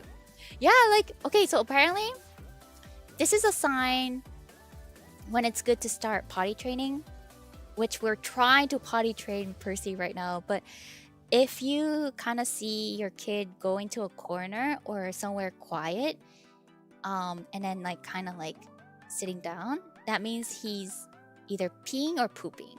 Most of the time it's pooping. Yeah, so that's like a first sign that he's ready for potty training, apparently. If I go into the corner, they won't see me. Exactly. Baby being quiet is super stressful. Even the first time the baby sleeps is super. Oh my god, yes! I remember the first week, or like the whole couple months actually. Like I would constantly like check up on Percy, because like if I don't hear anything, like his breath and stuff like that, I'm like, I always check on his nose if there's air flowing and stuff like that. I got so paranoid. It's like, is he alive? Is he breathing? Because yeah, it can happen. There, oh gosh, not Sims, Sigs, sudden infant, SID, SID, sudden infant death is real, and apparently there are incidents where just baby just stops breathing, like without any, like, you know, alerts. So I was like, ugh. It was very anxious for sure. Yeah, the breathing anxiety, yeah. It was really scary for sure. Yeah. Alright, next question. Has Percy ever been really into a mascot character other than PenPals? Right now, he's into Ampamang and Baikimang. And it's so funny how he says Ampamang like Amama and Baikimang Kikima. And then he thinks Totoro is Kikima as well. He started pointing at Totoro like Kikima. And then my mom's like, no, it's Totoro. Yeah. So he's into Ampaman and Baikima right now. Yup. Kikoma? Oh no, not Kikoma, but but oh my gosh, I should do the Kikoman. I should show him that once he's older. I was playing in a crib with my mom's friend's baby, and when my mom asked who pooped, I blamed the other baby apparently low, even though it was me. That's so cute, cuteness. That's so cute. One day he'll be into Brogwenman. Yeah! Brogwenman. Kinnikumen? Wait, oh, Kinnikumen. Oh, I see. Maybe. Alright, next question. Ta-dan. Does Percy know what your job is? If so, how does he react? He's too young to really understand what my job is. I mean, I have day job where I kind of like do paperworks at home, and like data inputting and purchase inputting and stuff like that. Like just a lot of office lady kind of work. And then for VTubing, I don't know if he knows. Like he does see like the model, and then he says, "Auntie." Little does he know that's his mommy. But apparently, when Brogan is driving Percy around, and then if he's playing like a VOD of my stream, and he says mommy just by hearing the voice, so he does recognize my voice and stuff like that. Yeah. Yep. Oh, Percy just sees Mike and thinks it's food. That's all he knows about your job. Yeah. Oh my gosh. I don't know why he keeps trying to put the mic on his mouth. But yeah, I think once he gets older, we'll see. As of now, his reaction, like, it's just like kind of like excited, I guess. Excited to see me and then stuff like that. So yeah, that's a light novel idea. My VTuber aunt was actually my mom. Wait. Auntie Pina one day, Percy, I'm your mom. Kids just put everything in their mouth if there are two or under. That's true. It is true. Oh my gosh, there were times where he just constantly put everything in his mouth. Oh my gosh. Yep. Alright, the next question. Oh my god, why is Percy so adorable? Make it stop, but don't! I know, I ask that question all the time as well. He's too cute. He is so cute. Like, oh my gosh. The cutest baby ever. I love him so much. Yeah, but I'm so glad that you guys also find him cute as well. Thank you. Alright, next question. Is it hard both being a mom and a cutie VTuber or no? Thank you for thinking that I'm a cutie VTuber. Thank you. It is hard. It is very hard. As I said before, mom is the most difficult, the hardest job in a world. And plus VTubing is not an easy job as well. So it is really, really hard.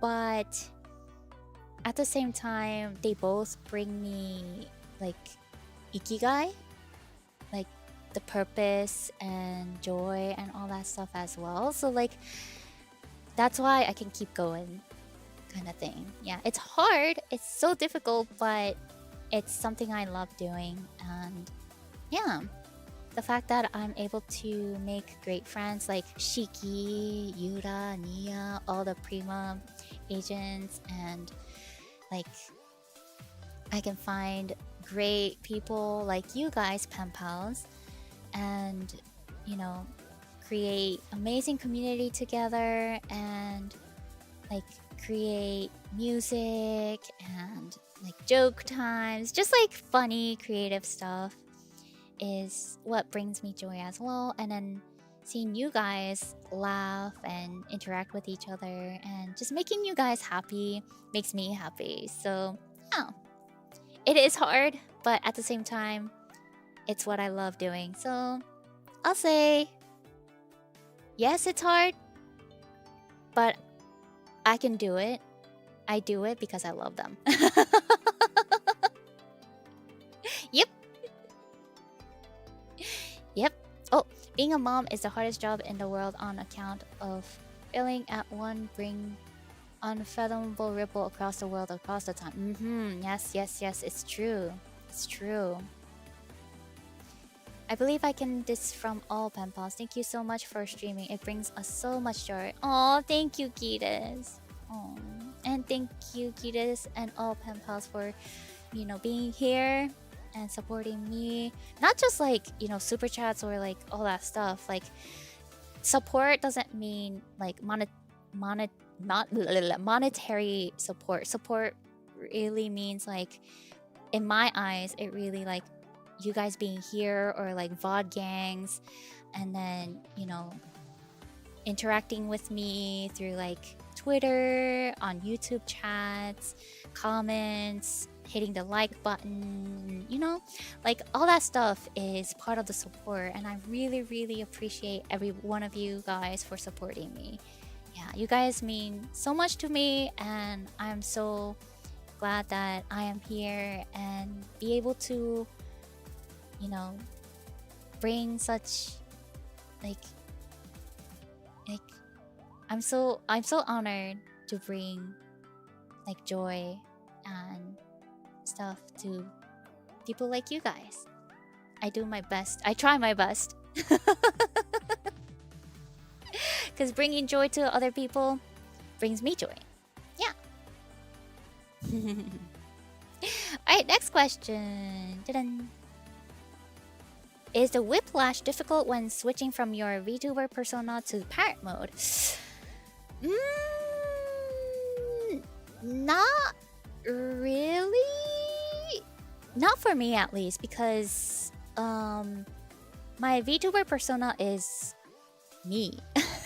It's basically me. And parent mode, yeah, of course, parent mode is a bit different because, like, you know, like there are times where I have to yell at Percy when he's doing something bad, and, like, you know, it's like, Percy, no, and stuff like that. So I guess it is kind of different, but at the same time, they're all me. So it's like, I don't know, I never get a whiplash because, like, my VTuber persona is me. Well, I see, like, my VTuber persona, like Pina, as like a better version of myself, like more positive and more jolly, and like, yeah, I strive to become like Pina, you know? Yeah. But I'll say, like, Pina is me, I am Pina, and Pina is me, kind of thing. Even more pun. Oh my gosh. No, we're both so pun.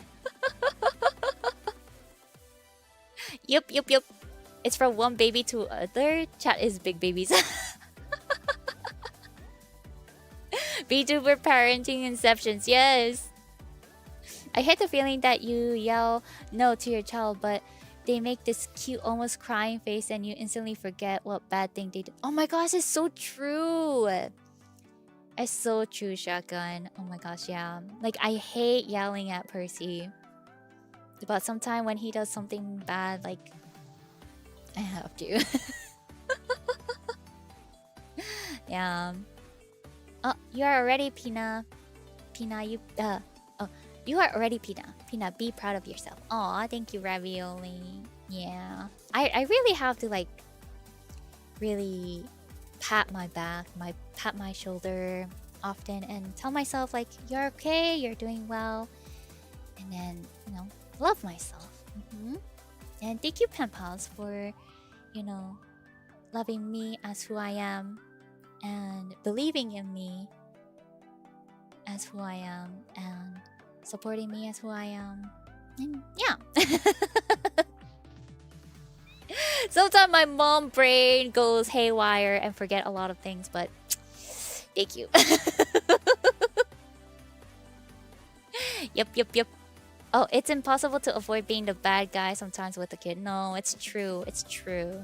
Because, like, I feel like if you don't discipline your child, they'll never learn, and they'll get spoiled and, you know, just do bad things. And I don't want to raise Percy to do, like, bad things, you know? Like, I will support him no matter what, but I don't want him to be, like, spoiled and, like, do things that hinder or do bad things to others. Yeah. I want him to be confident, but, like, humble and kind of thing.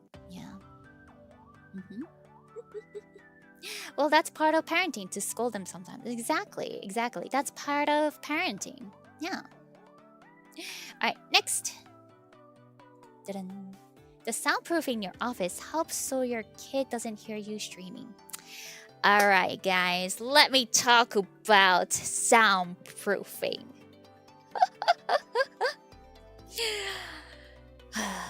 Soundproofing is another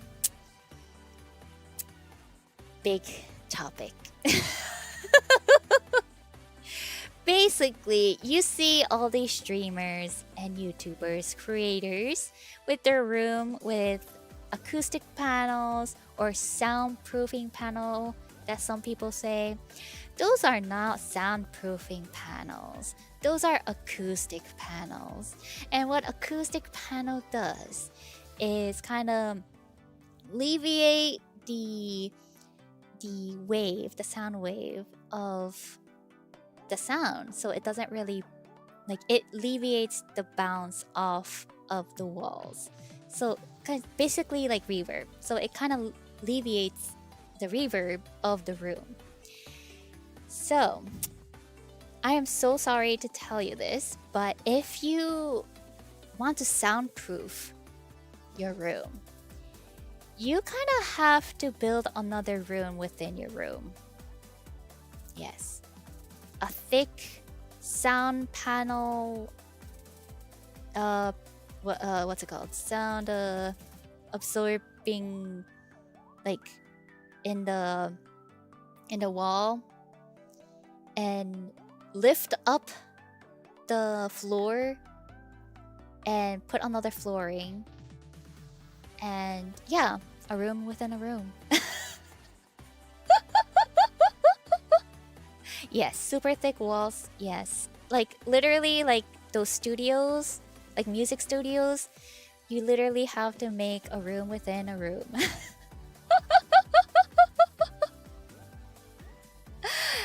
Rug soundproofing. Oh yes. So it's more like acoustic proofing, I guess. Acoustic soundproofing.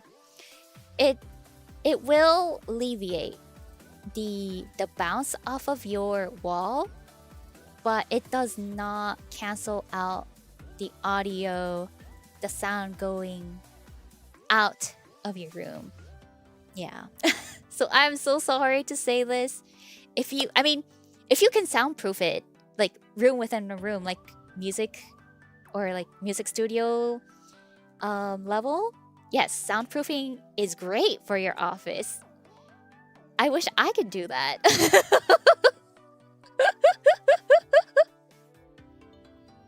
Yeah, I wish I could do. I mean, I acoustically treated my office with sound panels that Brogan and I made, like DIY soundproof it, like sound panels and stuff like that. Because it's way cheaper to just buy 2x4s, like our own 2x4s, and like put sound panels and yeah, whatnot. So we made our own sound acoustic panels, but we can't make soundproofing room because that will be another construction. We are not constructors, so yeah. Oh, if anything, acoustic panels can be done in a way that allows the sound to go out even more. Yeah, sometimes it does. Yeah.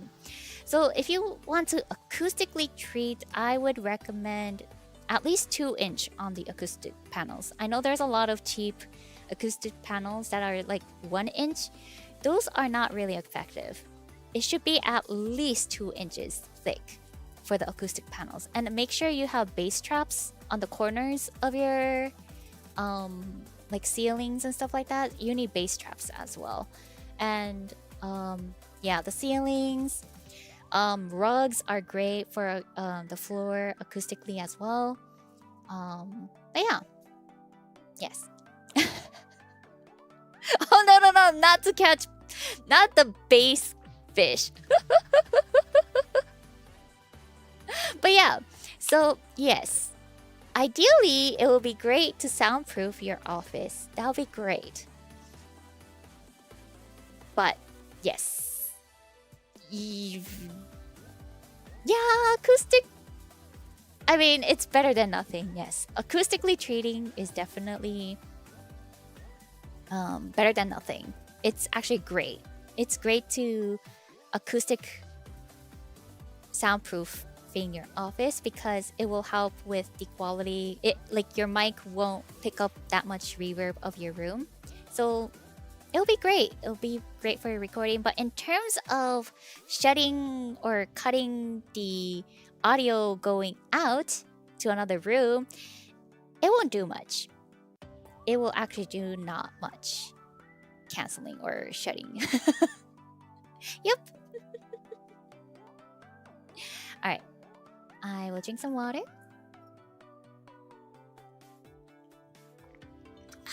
Having a bed in a room can help out a lot too. Yeah, beds, clothes, all that stuff.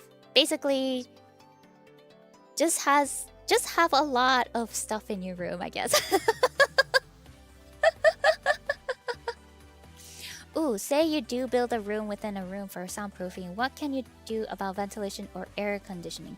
Yeah, so if you do build a room within a room, you should definitely have like a vent, a mini vent or mini AC vent as well. Like a lot of professional sound booths actually does have like an air vent, because I mean you don't want to suffocate in the sound booth, right? So definitely if you do make a room within a room, please make a ventilation hole, please. A sound vent, sorry. I meant air vent. So like caveman, yeah, basically. So do it in your bedroom then. Yeah, I think bedroom actually is great, but I mean not everybody can do stream at their bedroom, and it actually sucks to be streaming from your bedroom because, you know, basically your room is work and sleep and all the other stuff in the same room. Like sometimes it's great, but at the same time, like your brain can't switch, right? Like sometimes your brain needs that switch of like environment. It's like, oh, this is dedicated for sleep, or this is dedicated for concentration and stuff like that. But having everything in one room is actually really hard to switch your brain mode. So yeah, I mean, I'm fortunate enough that my parents allowed me to borrow one of the basement rooms, so that's my office. But the first time I was streaming in my bedroom, and it was bad. Yep. Oh, I must be built wrong because all my stuff is in my bedroom. Might explain a few things. You're great. Yeah. Oh yeah, oh my gosh, I have the issue of having trouble separating sleep and personal life from work. Yeah. Yeah, it's difficult. It is. Yes, I am the basement dweller. This is where the flood happened. Yeah. Alright, next question.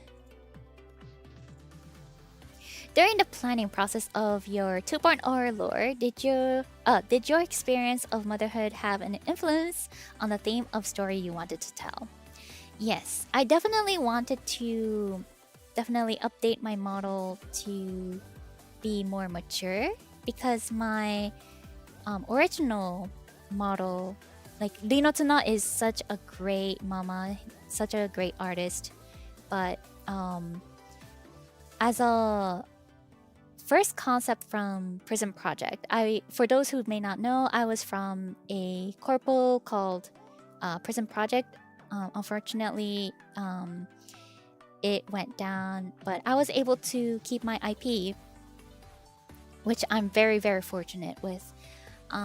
So with the original model, basically my original model was Rory model. And apparently, my model was supposed to be Pettan as well. But then I became a Rory, nandakke, Oppai Rory? That's what Yura called me, Oppai Rory.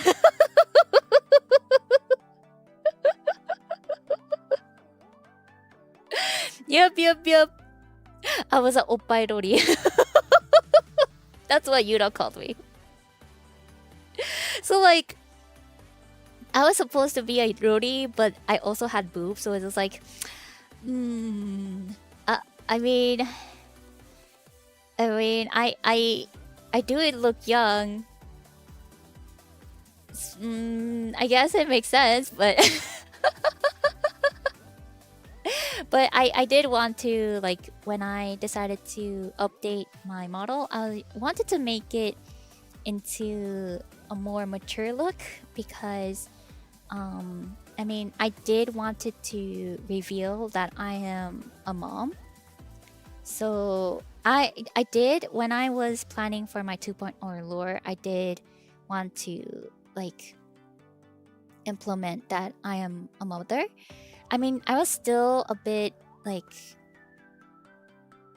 hesitant to reveal or share that I'm a mother, but like I always wanted to.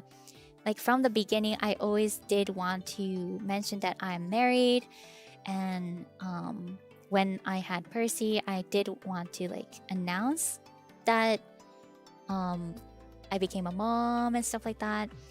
But circumstances, there were a lot of bad timing things that I actually delayed the announcement, because that's when Prison Project was like starting to say like, oh yeah, we're gonna go down.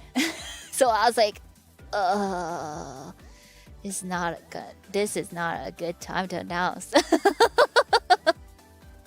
And mentally I was not ready, because like the fact that I really loved Prison Project, and the fact that it might go down is just like I was not mentally in a good place to be able to announce such a big part of myself alongside with Prison Project. So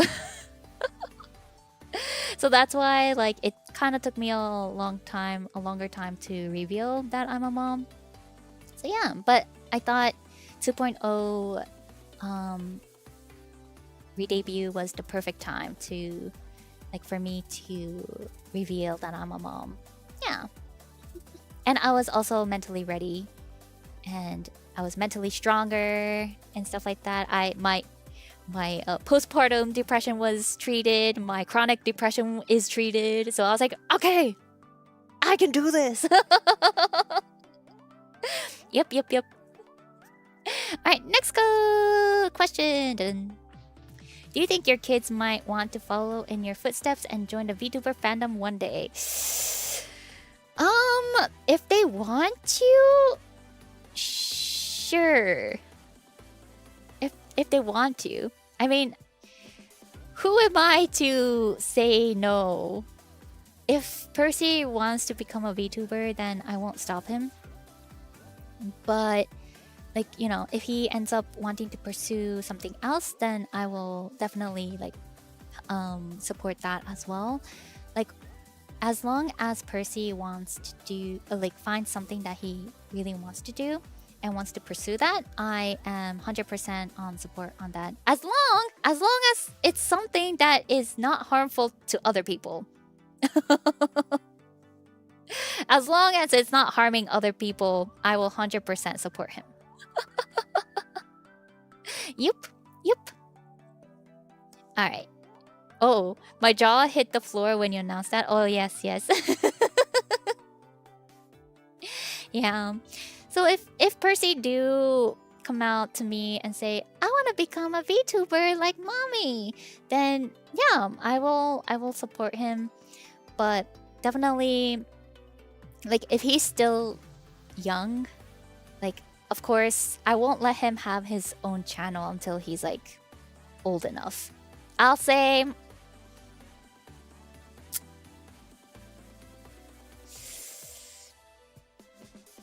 I don't even want to imagine like teenage time. I can't.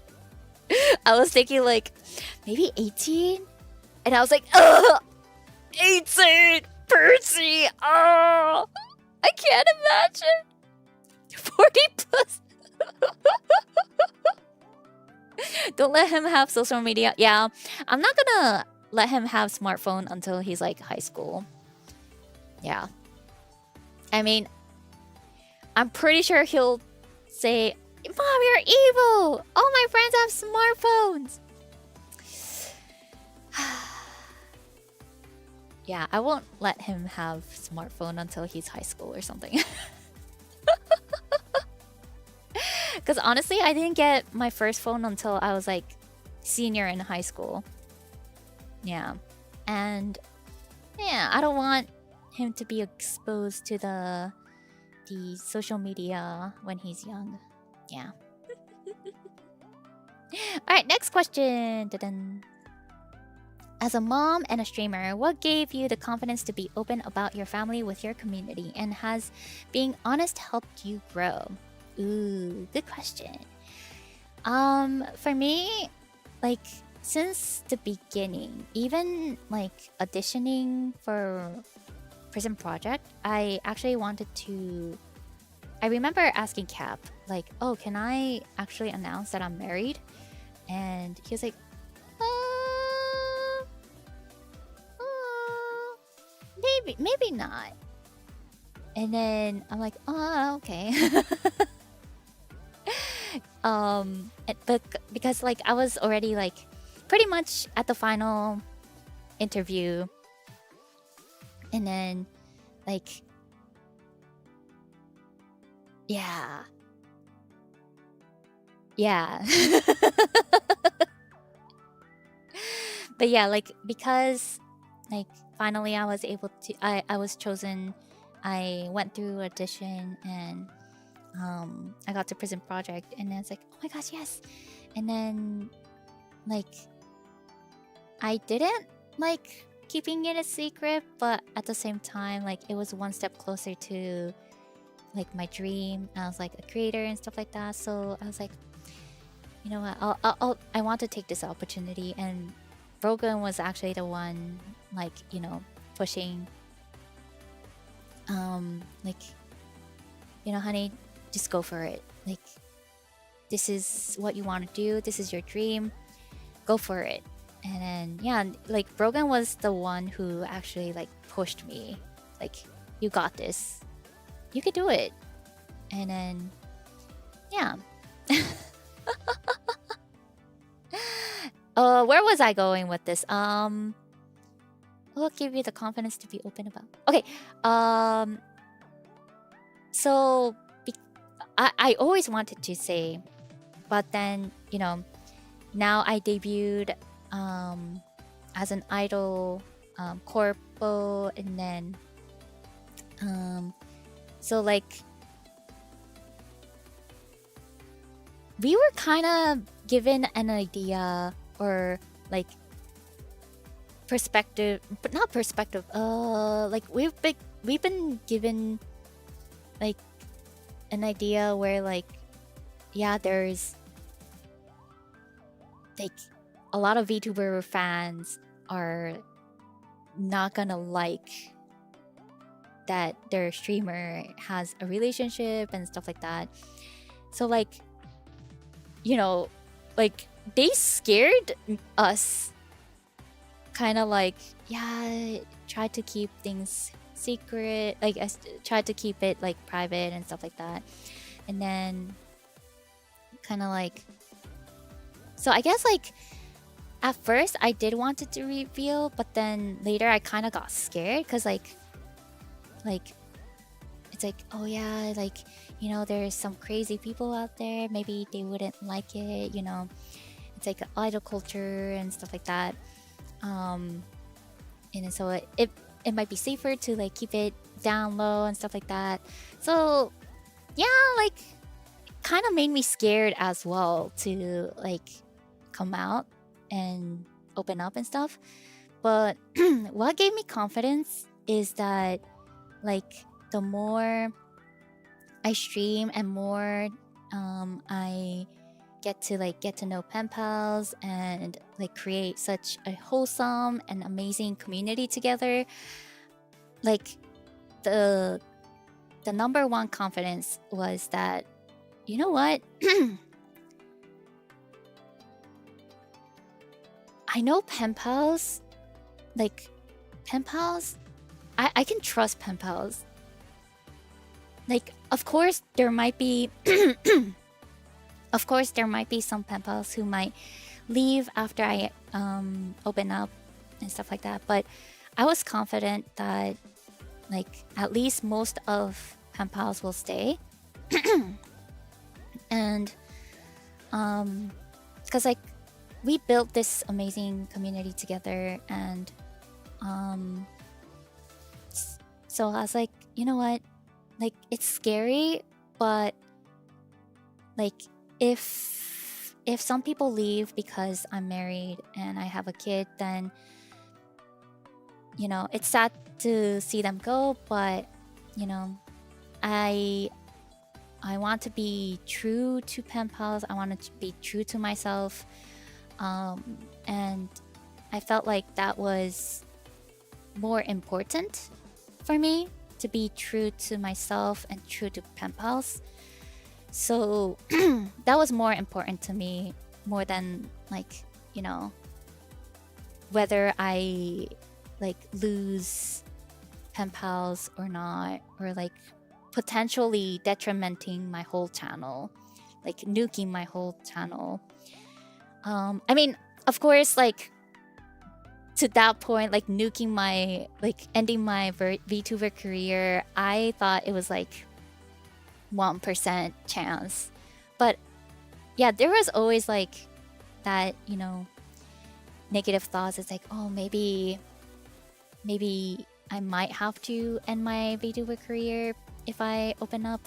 But I was confident enough that I was confident because of an amazing community that we built together. So yeah, that's the confidence that I got. PenPals, my community. Yep. All right, and then like another one was another confidence was, okay, so I was like 95% like ready to announce, but like that last 5% was like, you know, just my negative intrusive thoughts telling me, it's like, oh, but what if, right? And then I think I stumbled upon Otsukare, another mom VTuber. She's a single mother VTuber, and saw her like being successful, and I was like, oh, wait, so there are a lot of people out there that is supportive to moms as well. And then like that last 5%, that like my negative intrusive thoughts, the last 5% was like kind of like alleviated thanks to Otsukare. So yeah, like I kind of mentioned it before when I came out, and then when Otsukare, she also like commented on my post about my announcement, and I did mention to her that like she inspired me. She also inspired me to like come out and stuff like that. So yeah, she was also one of the factor as well. Yeah. Oh yeah, I actually found you after subscribing to Ray. Oh, cats. Oh, I see.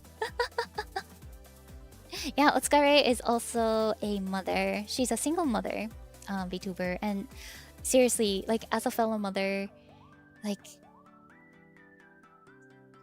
it's amazing how she's raising a child by herself, and then like, oh my gosh, like big respect to her. Big respect. Yeah, like I'm so fortunate enough. I'm so fortunate enough to have like family support and like my husband as well. But like raising a child by yourself, and also like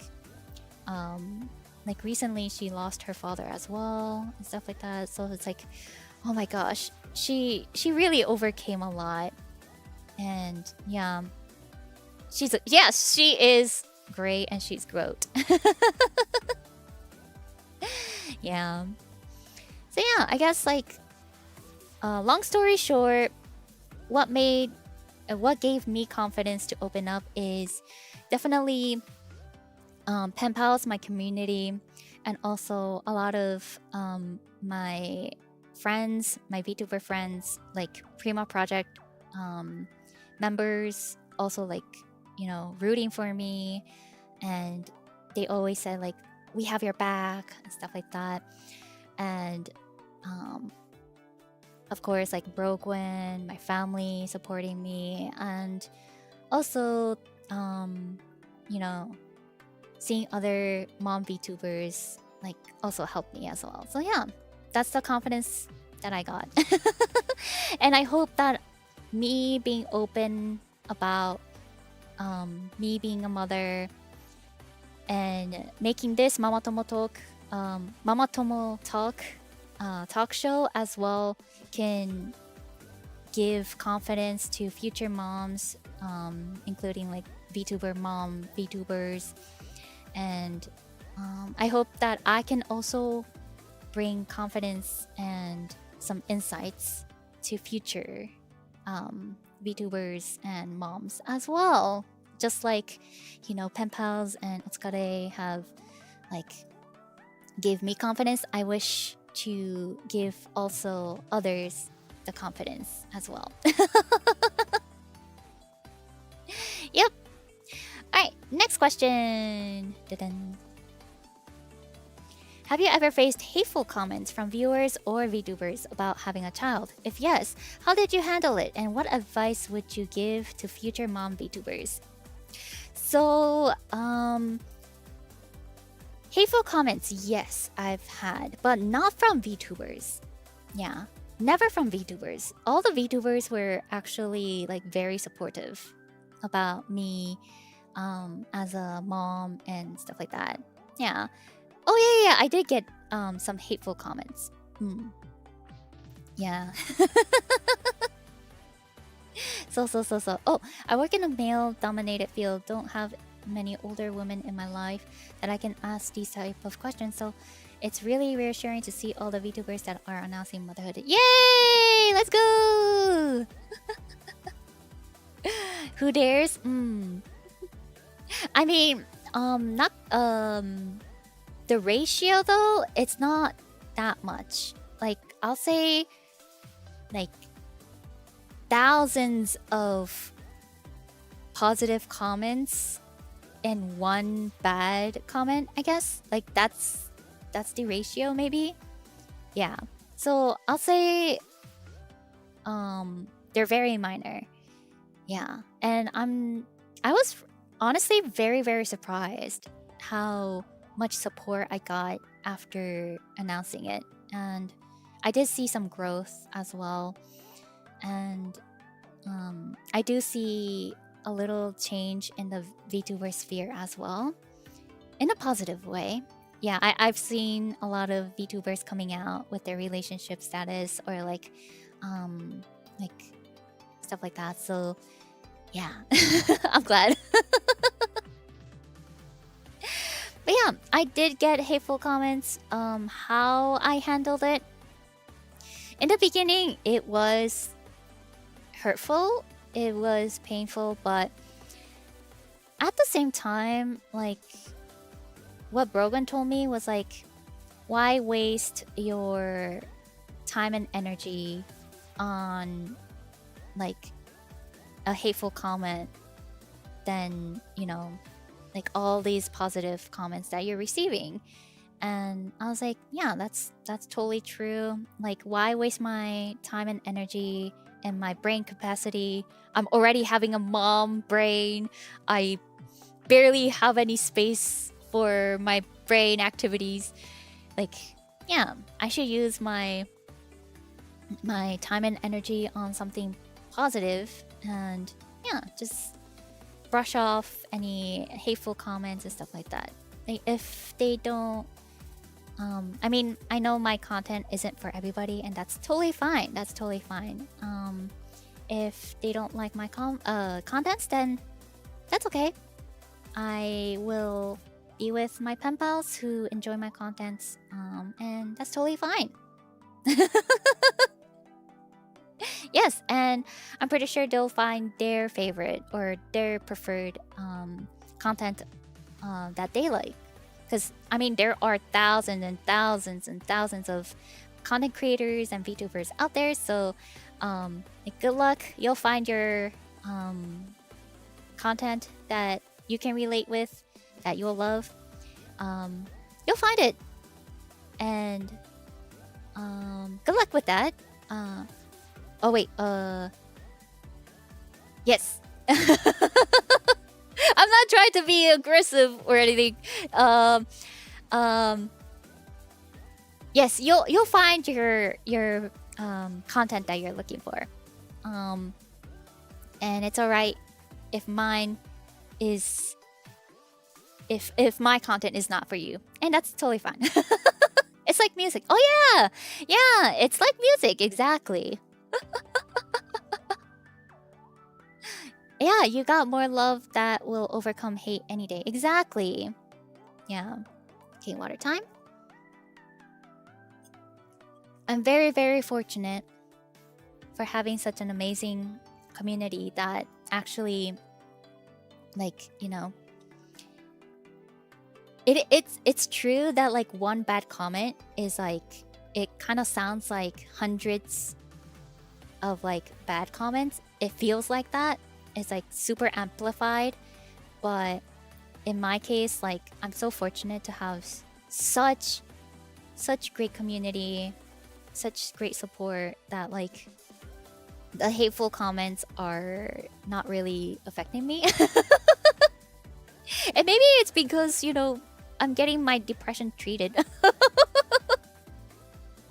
Yeah, so maybe that's why too. So yeah, I'm actually handling it well. If there's like a hateful or weird comments, I just brush it off. Yeah, and don't put any attention to it. Yeah. Yep. Oh, I've had a few folks comment that they don't like my stuff, but it's like it comes with the territory. You just gotta remember all the supporters. Exactly.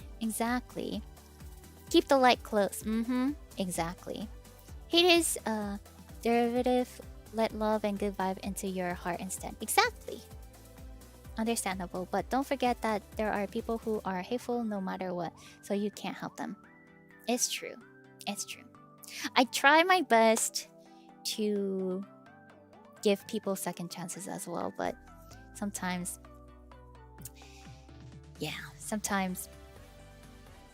things can't be helped. Alright, next question. Dun-dun. Fellow VTubers here! Did you face any challenges when revealing such personal info in this community? Should I make this known as well? So, I kind of mentioned about this on the previous question. Yes, I did face a lot of challenges. But the challenges was kind of overtaken by a lot of positivity from the community. So like it kind of overcasted the negativity or the challenges.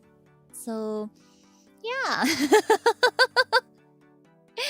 I'm really, really grateful that I love you, PenPals. Such an amazing community that we built together. And then in terms of should I make this known as well, I'll say this. If you don't want to share it, don't share it. You are not entitled to share your personal life.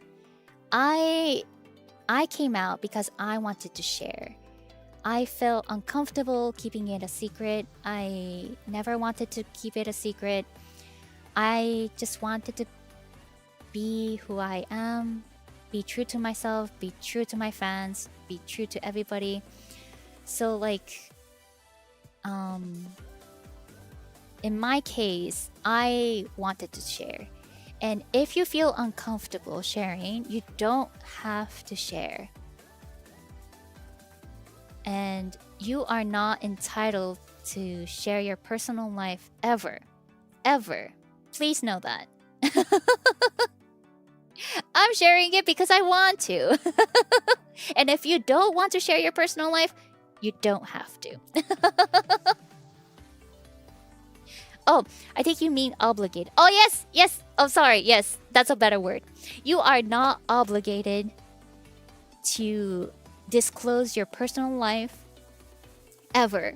I mean, in like real work, job as well, or industry ever. Like, you don't share every personal information to your coworkers, right? Like, it's just like that. You're not entitled to share your personal life ever, and yeah, you're not obligated. And if if there are people who say like, oh, why don't you share your personal life? Like, this person is sharing personal life. Why aren't you? It's like, you're not obligated to share. You're not obligated. Yeah. Oh, yeah, for real. None of my coworkers know what I do online. I like to keep things separate. Exactly. So if people say like, oh, why don't you share your personal life? Like other people do it. It's like, first of all, I'm not obligated to like, share my personal life with anybody. And yeah, yeah. That's just my stance. Should I make this known as well? No, you don't have to. If you feel uncomfortable sharing your personal life, please don't share. And if you feel comfortable, confident enough, and if you want to, that's when you can share. Yes, bottom line. I share what I want to share, and that's all. Exactly. Yes, no one is obligated to share their personal life. Ever. Yep. Alright. Next question. Dun-dun. Oh, I think this is the last question, actually. Alright, guys. What's your number one advice to future parents? I think the number one advice I can give to future parents is try not to aim for perfection. Be there with your child instead. Like, be present with your kid. Yeah, because like, I mean, I know like as a parent you want to be a perfect parent. You want to be like, be able to raise your child as best as you can be. But as a the kid doesn't really care if I don't think the kid will remember like, oh my gosh, the room is so dirty, the kitchen, the sink is so dirty. I think they will remember more the memory that you guys make. Like, oh, we went to Disneyland, or like, my mom gives such a great hug, or my mom makes such a great food, or like just being there with your kid and being present with your child is the most important thing to do. Yeah. Oh, I am a bit of a perfectionist, so I will try to work on that. Yeah, I am a bit of a perfectionist as well, especially with my creative stuff like music and like whatever creativity stuff I do. Like I'm guilty with that as well. I'm a I can't talk. I'm a perfectionist in that field as well. But I'll say like for parents, future parents, try like don't aim for perfection, but be present with your child. Instead of perfection, be there with your child. Or I don't know if I'm making any sense. Yeah. This is how I feel about perfectionism poops in the bathtub. Maybe that's what he was telling me. Yeah. Yep. Yeah. So yeah. Don't worry about aiming for perfection and whatnot. Don't worry about that. Just be there with your child. Just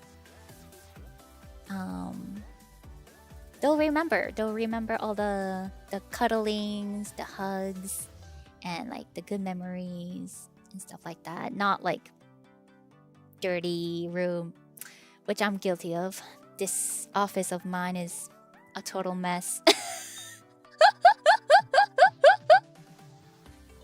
One thing that brought me strength to raise my little ones is expect that what can go wrong will go wrong. So be with them and prepare for everything. Oh, that's true too.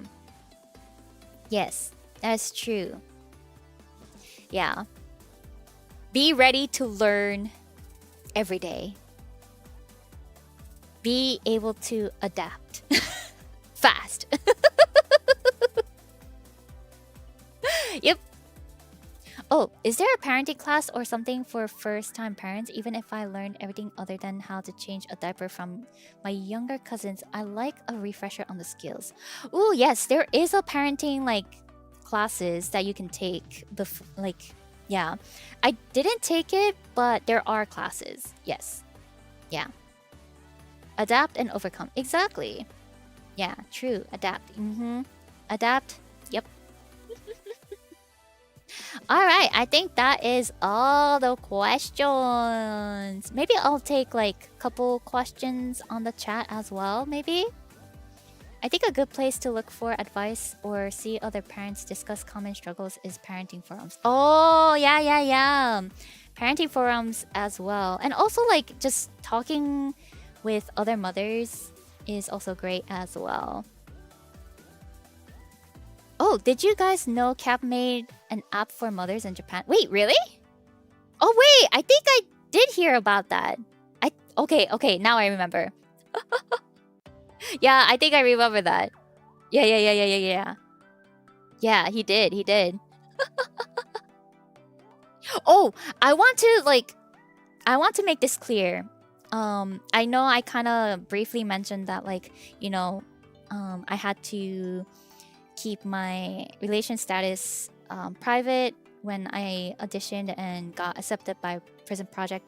I just want to say that they said that out of concerns and stuff like that. I love Prison Project. All the staff was amazing. I love them all. I'm not trying to they're not the villains. That's what I wanted to say. They're not the villains.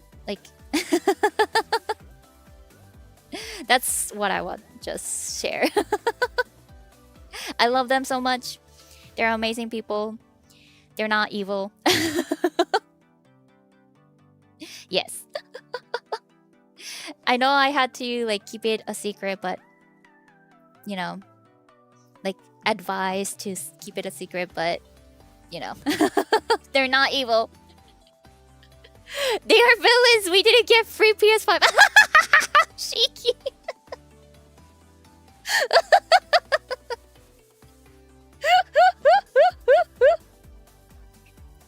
Oh, yep.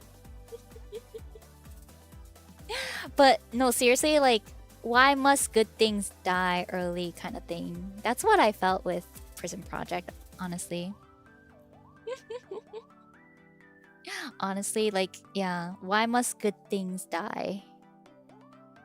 That's how I felt about Prison Project, honestly.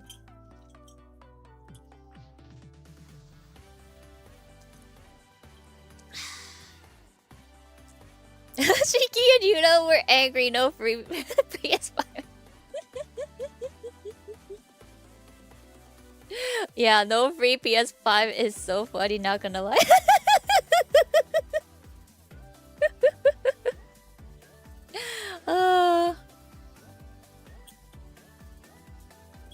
For real, Prism was amazing, at least from our perspective. Oh, did you know Shogun actually was really supportive of me coming out as a mother? When I came out of hiatus, or when I gave birth, or okay, wait, right, going back, when I got pregnant and I announced to in Prison Project the staffs and the talents, I mentioned to Shogun that, oh, can I kind of come out and say that I am pregnant, or I'm gonna be a mother? And then Shogun was actually like very supportive of that. It's like, oh yeah, like let's do it. Like he was so ready to like make a whole like announcements and stuff like that. But of course, bad timing. When I was about to come back, there was a talk about Prison Project going down, so like things didn't go as planned, but yes. Yeah. Yeah, Lana was allowed to announce her wife, so why not? Yeah, exactly. But yeah, the timing was really bad. Like the time when I was about to come back from maternity leave. That's when I was thinking of announcing it, but the timing was really bad. And also like mentally I was not in a good place at the time. So it's like you know what, never mind. I don't think I'm ready. Yeah. Yeah, so any other questions? If there's none, then maybe we can call it a day. We can end the stream. Yeah, any other questions? Oh, you had one? Ask away. This was really great tonight. Yay! I'm glad. Oh, I remember there was a question in Super Chat. Wait, didn't I answer that? Or did I miss it? I'm still wondering, how are you so cute? Stop it, Ramiro! But thank you. Oh, did you have an odd craving? No. I actually didn't have an odd craving. What I craved was milk and cereal. Yeah. How did it go when you first had to leave Percy in the care of someone else, then broken of your parents? Oh my gosh. If I like the first daycare time, it really broke my heart. It really broke my heart. He was just like non-stop crying, and like the picture I get from the daycare, it clearly shows that he was like crying for a long time, and then like it really broke my heart. Like part of me was like, oh my gosh, maybe we shouldn't put him into daycare. Maybe you know, I should quit my job, or like maybe I should stop VTubing, cause like, you know, like maybe I should just take care of Percy. Maybe I'll just be like a full-time mom and stuff like that. But the more he went to daycare, he got better and he made friends. And then after that, it got better, and I was like, oh, thank God. And he's learning a lot at daycare. So yeah, it was hard. It was definitely hard. It was really, really hard. Yeah. Oh, did I miss any question? Yep. You had... Oh, cravings? I had natto cravings. I mean, even if I'm not pregnant, I crave for nattos. Should you preemptively see a therapist for postpartum depression before birth? Like, should you expect to have it? So not everybody will have postpartum depression, but it is very, very common.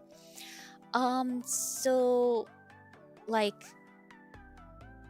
once you're like pregnant and giving birth, the nurses will give you like questionnaires, and your OBGYN also will like check up on you and stuff like that, and then see if you have like postpartum depressions and stuff like that, like questionnaires and stuff like that. So your OBGYN and the nurses will like keep an eye on you. So like so you don't really have to go to like therapist right after or before, like if you don't feel like you need it. But if it becomes like a necessity, yes, I recommend therapist and psychologist.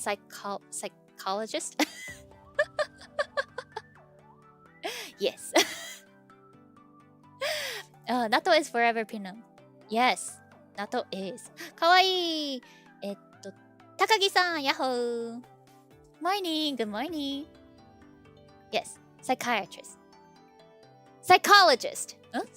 Psychiatrist? Psychologist? Oh my gosh. Psychiatrist? Oh my gosh! My mom brain! Oh, how well do Brogwen and your parents get along? Or did he instantly riz them too? Oh! They got along. I mean, they also love Brogwen's cooking as well. Yep. Oh yeah, make sure to go to all of your scheduled med checkups. They will give you a hand if needed. Exactly. Just like Ravioli, he is also OBGYN. Like, please, if you have any question, ask your OBGYN, ask the nurses at the hospital when you're giving birth and stuff like that. Some of the hospital will have like orientations and then have like a questionnaire for like postpartum depression and stuff like that. So ask anything to your doctors, because you will have questions. Thank you for all the advice in this stream, Pina. You've really helped out with some of my worries for future pregnancy. Yay, I'm so glad! Yes, this stream is all about this. A safe place and learn new things. And yeah. Oh my gosh, I just remember a wicked labor story I heard on a podcast that I've got to tell you about. Please, tell me.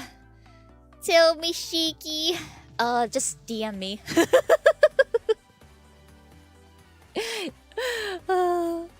Not one yet, still a student. Give me a couple of year and out. Oh, okay.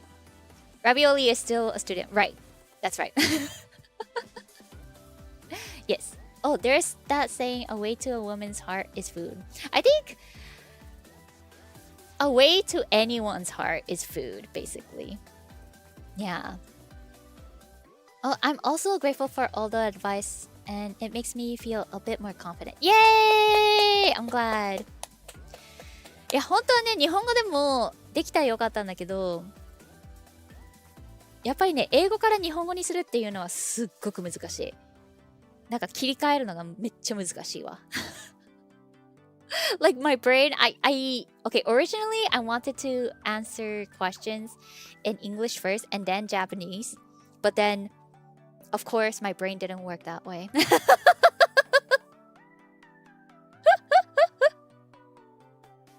Yep. Yeah, food. That's how I capture myself a wife. There you go, shotgun. Yes. I think Brogoen said this before too on a stream. Like he said, one of the questions was like, oh, how do you win a lady? And then he's like, learn how to cook. I also got a question that I feel is important. Yeah, ask away. Yep. That's how my husband got me. Oh, cats. Your husband got you with food as well. Cute. Do not cook the lady. Oh, yes. Do not cook the lady. But yes. Oh, my question is, between jobs and raising Percy, how do you manage finding the time to spend quality time with Brogan? Like dates or just being together? Yes. That is something that we still need to get, we need to figure out, I guess. But as much as possible, we do try to find time to, spend time, 3 of us. And then going to the park with Percy and stuff like that. Or stuff like that.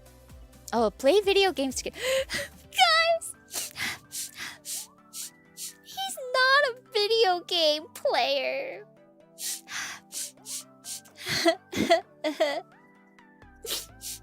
I'm the gamer. He's not a gamer.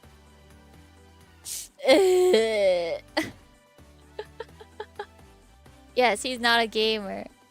Your husband's not a gamer? Yes, he's not. It's okay, we can fix him.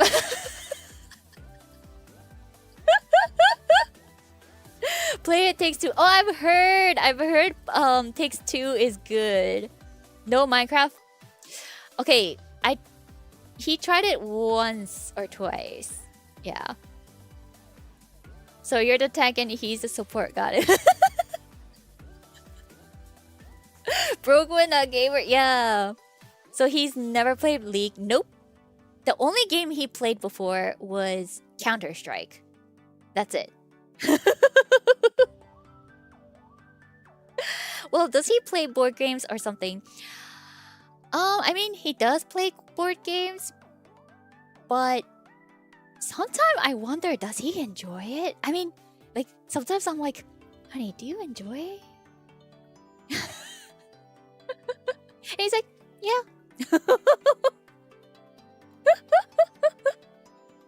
I mean, I'm sure he does enjoy, like, game day with the families and stuff like that, with my parents as well, but like, I guess he's not like, okay, let's play games, you know. He's more like, oh, you guys are playing games? Okay, sure, I'll play too. Kind of thing. Oh, I sent you the story in DM. I want to hear your reaction. Okay. Ooh. Can I share it on stream too? Let's see.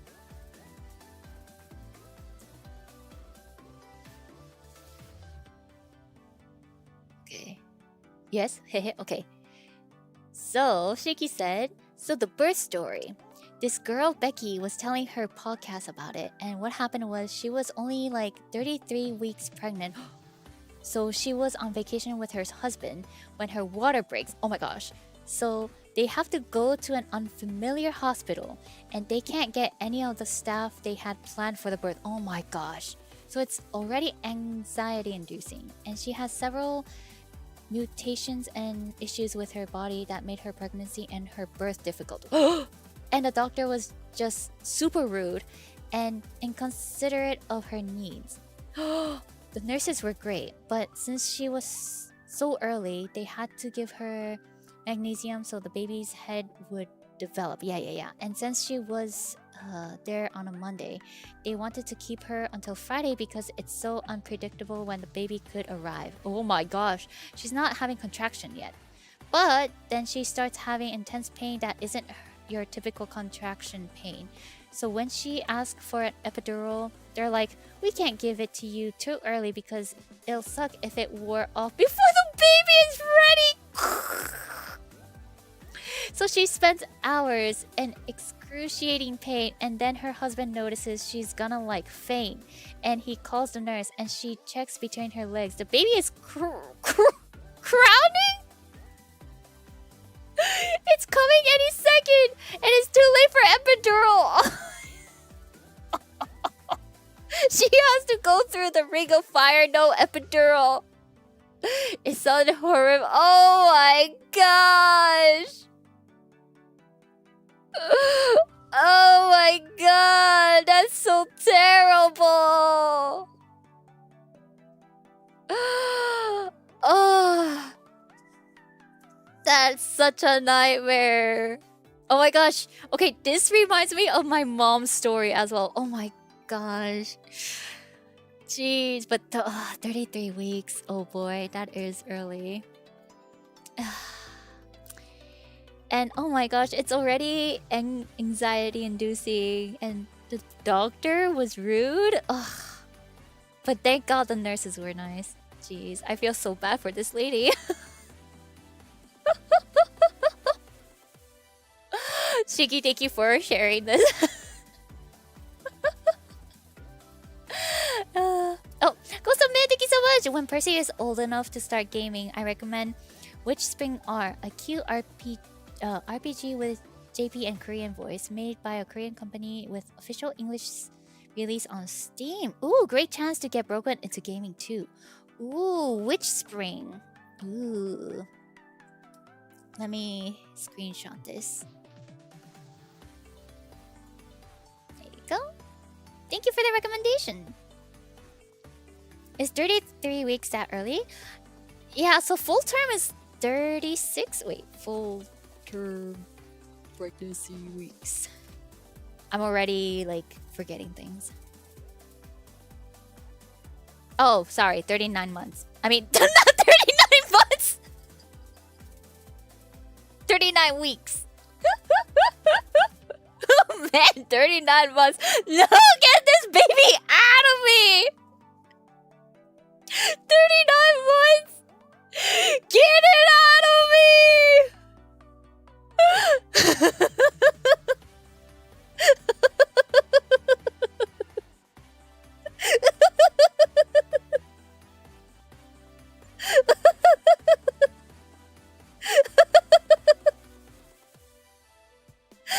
Oh my gosh. Sorry. 39 to 40 weeks. Hey Leslie, yahoo! Only dear Pina. Baby's gonna come out with a degree. Okay, so since Percy was like 4 days late, he was like overstaying his stay. So what Brogan said was like, all right, another day, like if he's overstaying in your belly, he's gonna have to start paying for rent. And I'm like,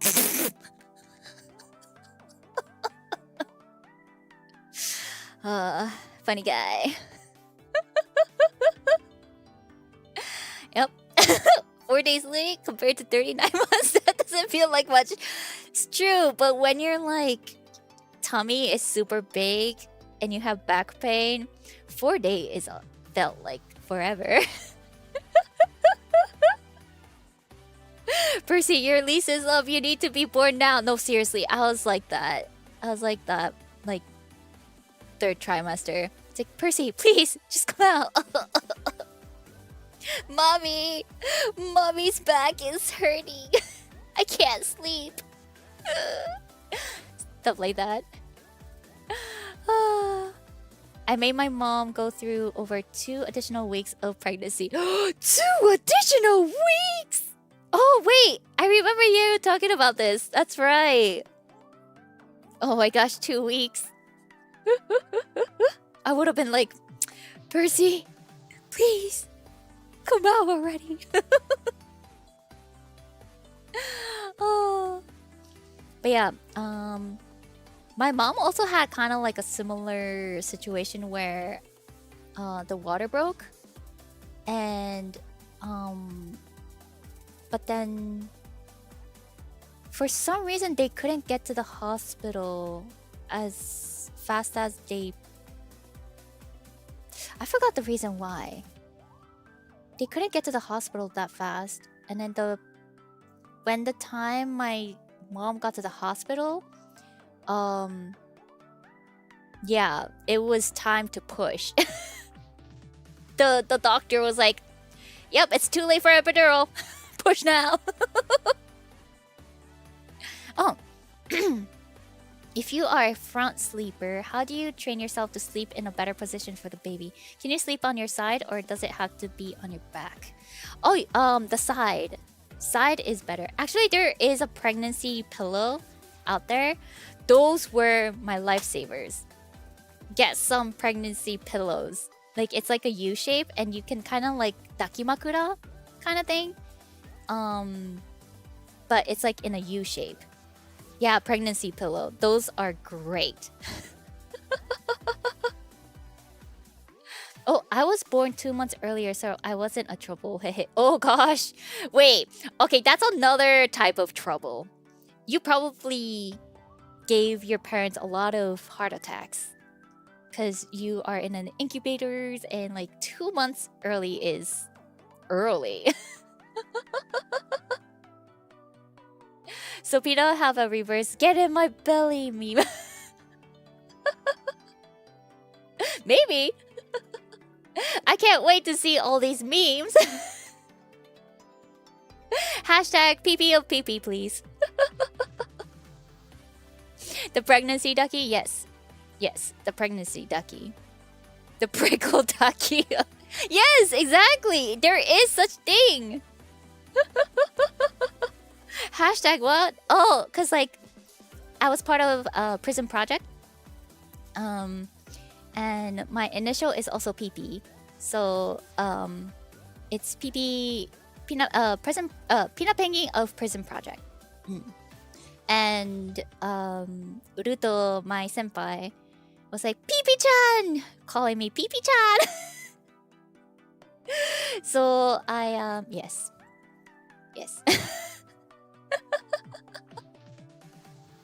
So you had the pregnancy ducky while Brogan had the Yudaki. No, I mean the ducky merch came way after. So yeah.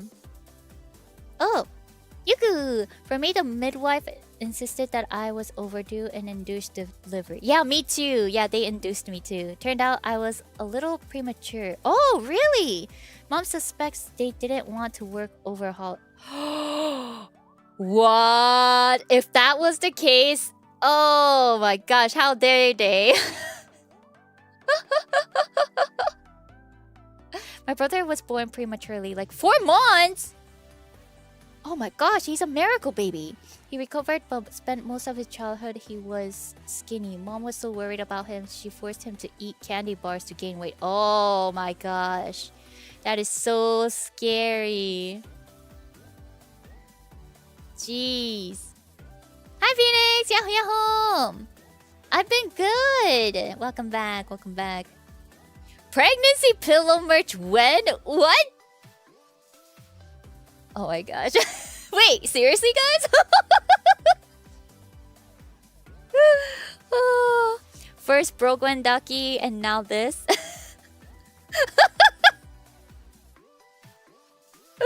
Oh my gosh. Oh. Like I said, I love functional merch. Okay, cats. I'll make pregnancy merch just for you.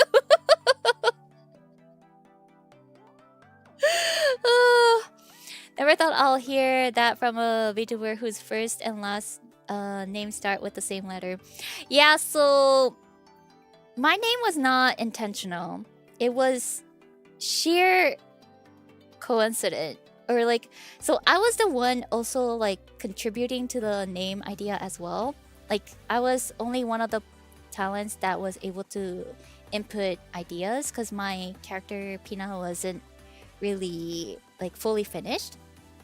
So like I had list of names that I liked and suggested to Cap because he asked me like, oh, what kind of name do you like? And then I just gave him a list and Pina was one of them. And he was like, oh, Pina's cute.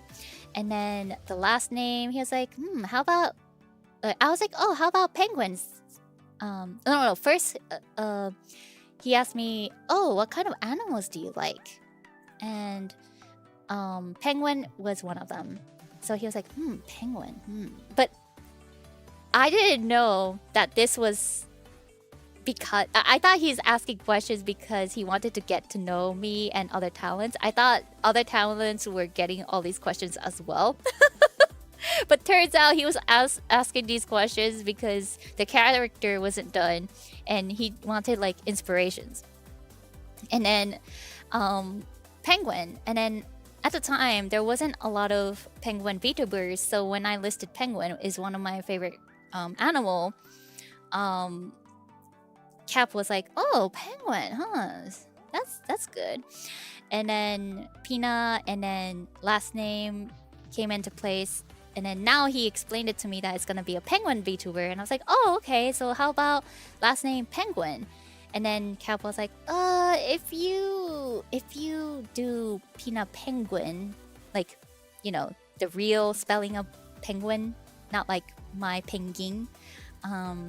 Then maybe when they search, like Google search your name, it might be hard to look for you or find you on Google search because it'll just be penguins and not Pengin. I mean, yeah, it's just like algorithm and whatnot. It might be difficult. So he was like, okay, why not we change it to Japanese pronunciation spelling, Pengin. And we're like, okay, yeah, let's go with that. And apparently there is last name Pengin in Japan. In Okinawa, Pengin-san. Like, Pengin is actually a real name. Last name. Yep.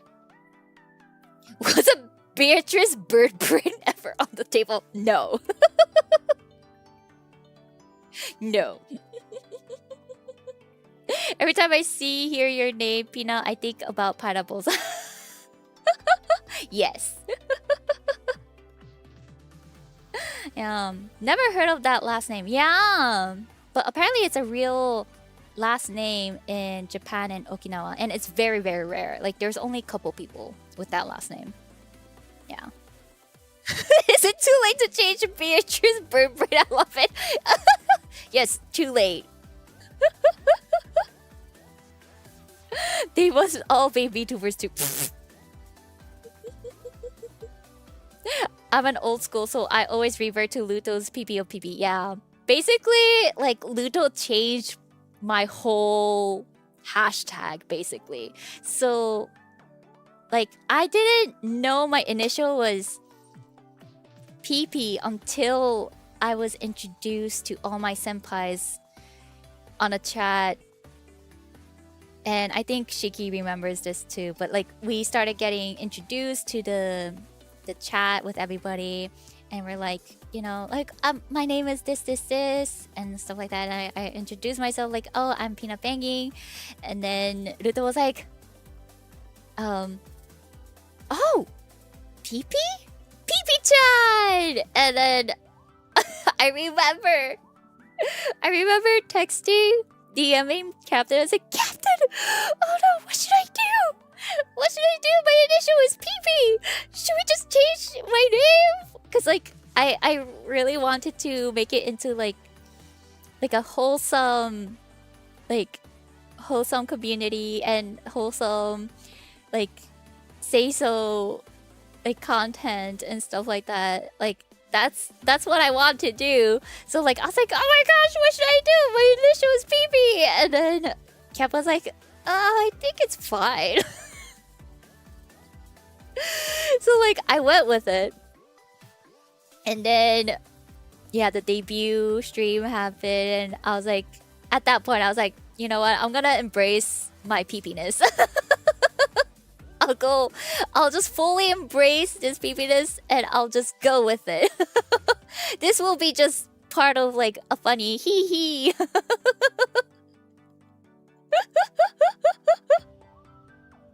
Yes, big Pina Pengin energy, exactly. But you made it even with PP initials, wholesome community mostly. Yes. Lol, Prison Project would have experience with that. Yeah.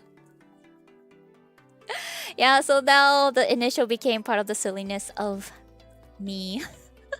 Of us. What if the kids want to be a full-time comedian? That's fine. If he wants to be a comedian, yeah. I'm all for that. I'll roof at him. Yeah. I love the mostly. The mostly. Wait, what do you mean? Yeah, we're 100% wholesome. What do you mean? Yeah. What do you mean? Are you guys not? Are you guys not 100% wholesome? PenPals, what are you guys doing while I'm not watching? I'm totally say so, right? Yeah. 70% of wholesomeness is wholesome, you know. Oh, for fun.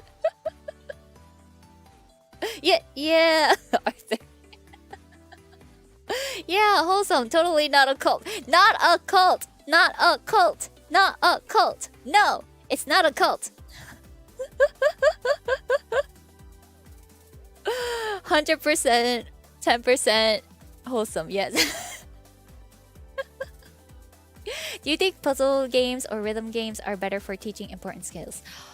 Oh, I have no idea. I think puzzle games, maybe? But in terms of like, I guess, music skill, definitely rhythm games. But I guess like every other skills may be puzzle games? I don't know, I'm not too sure. Yeah. Alright, anywho, if you guys have no other questions, I will announce the guest. My first Mama Tomo Talk guest. Shall we? Shall we? Alright, guys. The first guest of Mama Tomo Talk is... Dun-dun! Otsukare! Pachi pachi pachi pachi pachi pachi pachi pachi pachi pachi. It is September 16th, 11 a.m. JST. And an EDT, it is September 15th on Monday. Let's go! 10 p.m. Let's go! Otsukare is mother of 5-year-old. And yes, she was actually the inspiration as well for me. My last confidence to come out. So I am really, really happy to be able to bring her as a guest and, you know, talk about her experience, her motherhood experience. And yeah, can't wait. We'll be Mama Tomos. Yeah, Mama Tomo in Japan is real. It's like a circle of mom community. They talk about motherhood and like stuff like that. So yeah, I wish to create a VTuber Mama Tomo as well. So yeah, let's do it. Yeah, I said earlier that collab with Ray would be cool. Let's go. Yeah! レイちゃんとコラボやったーやったーやったー The goat collab, yes! Mama Tomo! Yeah, we're gonna make Mama Tomos.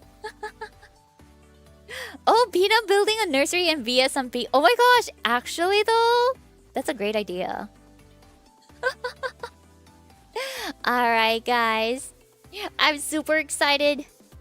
Make sure you mark your calendar, hit that like button, stuff like that.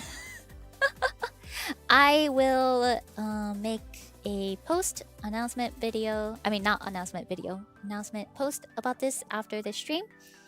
And hopefully, if I'm not tired, I will make the waiting room and stuff like that. So, yeah. Alright, guys. Thank you so much, everybody, for being here. Thank you, Shiki, for being here as well. Thank you, PenPals. And thank you, all the new viewers as well, for those who are here for the first time. Thank you so much for being here. Thank you, Pino, for the 3+ hour press conference. I know, I went tangent as well. Turning the waiting room into a rating room. Yeah. Yep. But yeah, once again, thank you so much. I will do the super chat reading on the next time. I'll do a super chat reading Zatsudan stream to read off the previous one as well. So yeah, once again, thank you so much for all the super chats and all the questions. Thank you so much for participating in this. And thank you so much for being here. 今日来てくれて本当にありがとうございました。いや、本当に日本語でも、質問とか答えたかったんだけど、いやー、英語から日本語にスイッチするのがもう本当になんかできない。なんか忘れちゃうっていうか、もうほんとごめんなさい。でも頑張ります。レイちゃんとのコラボの時は日本語、主に日本語なので、楽しみにしてください。For the stream with レイちゃん it will be mostly in Japanese.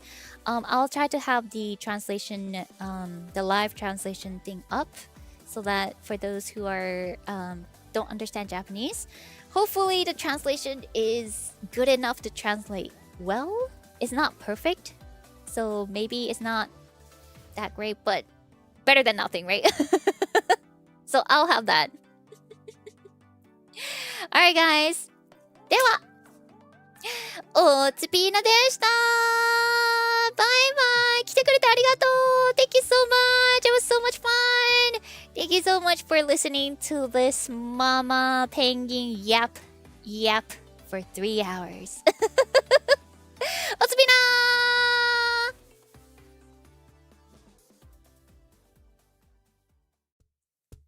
この番組はご覧のスポンサーの提供でお送りいたしました。ありがとう。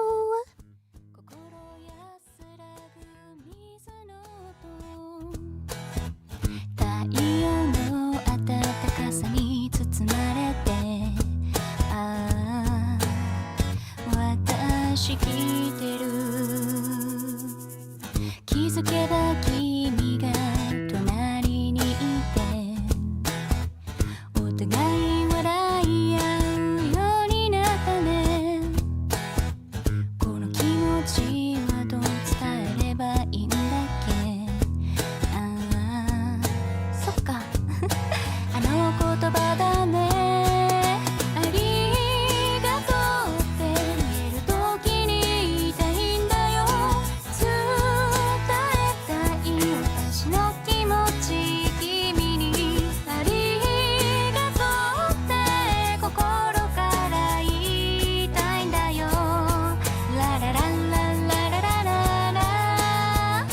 ありがとう。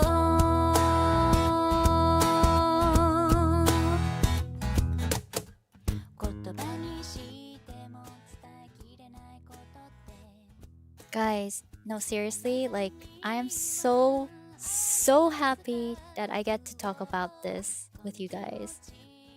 Like, I know there was that one time after announcing and do a Zatsudan stream, and I cried so much on stream, like how happy I was that I was finally able to share things like this. That's how much you guys mean to me. So yeah, I'm so glad that I get to share this with you guys, and thank you so much as always. おつぴなでした。バイバイ。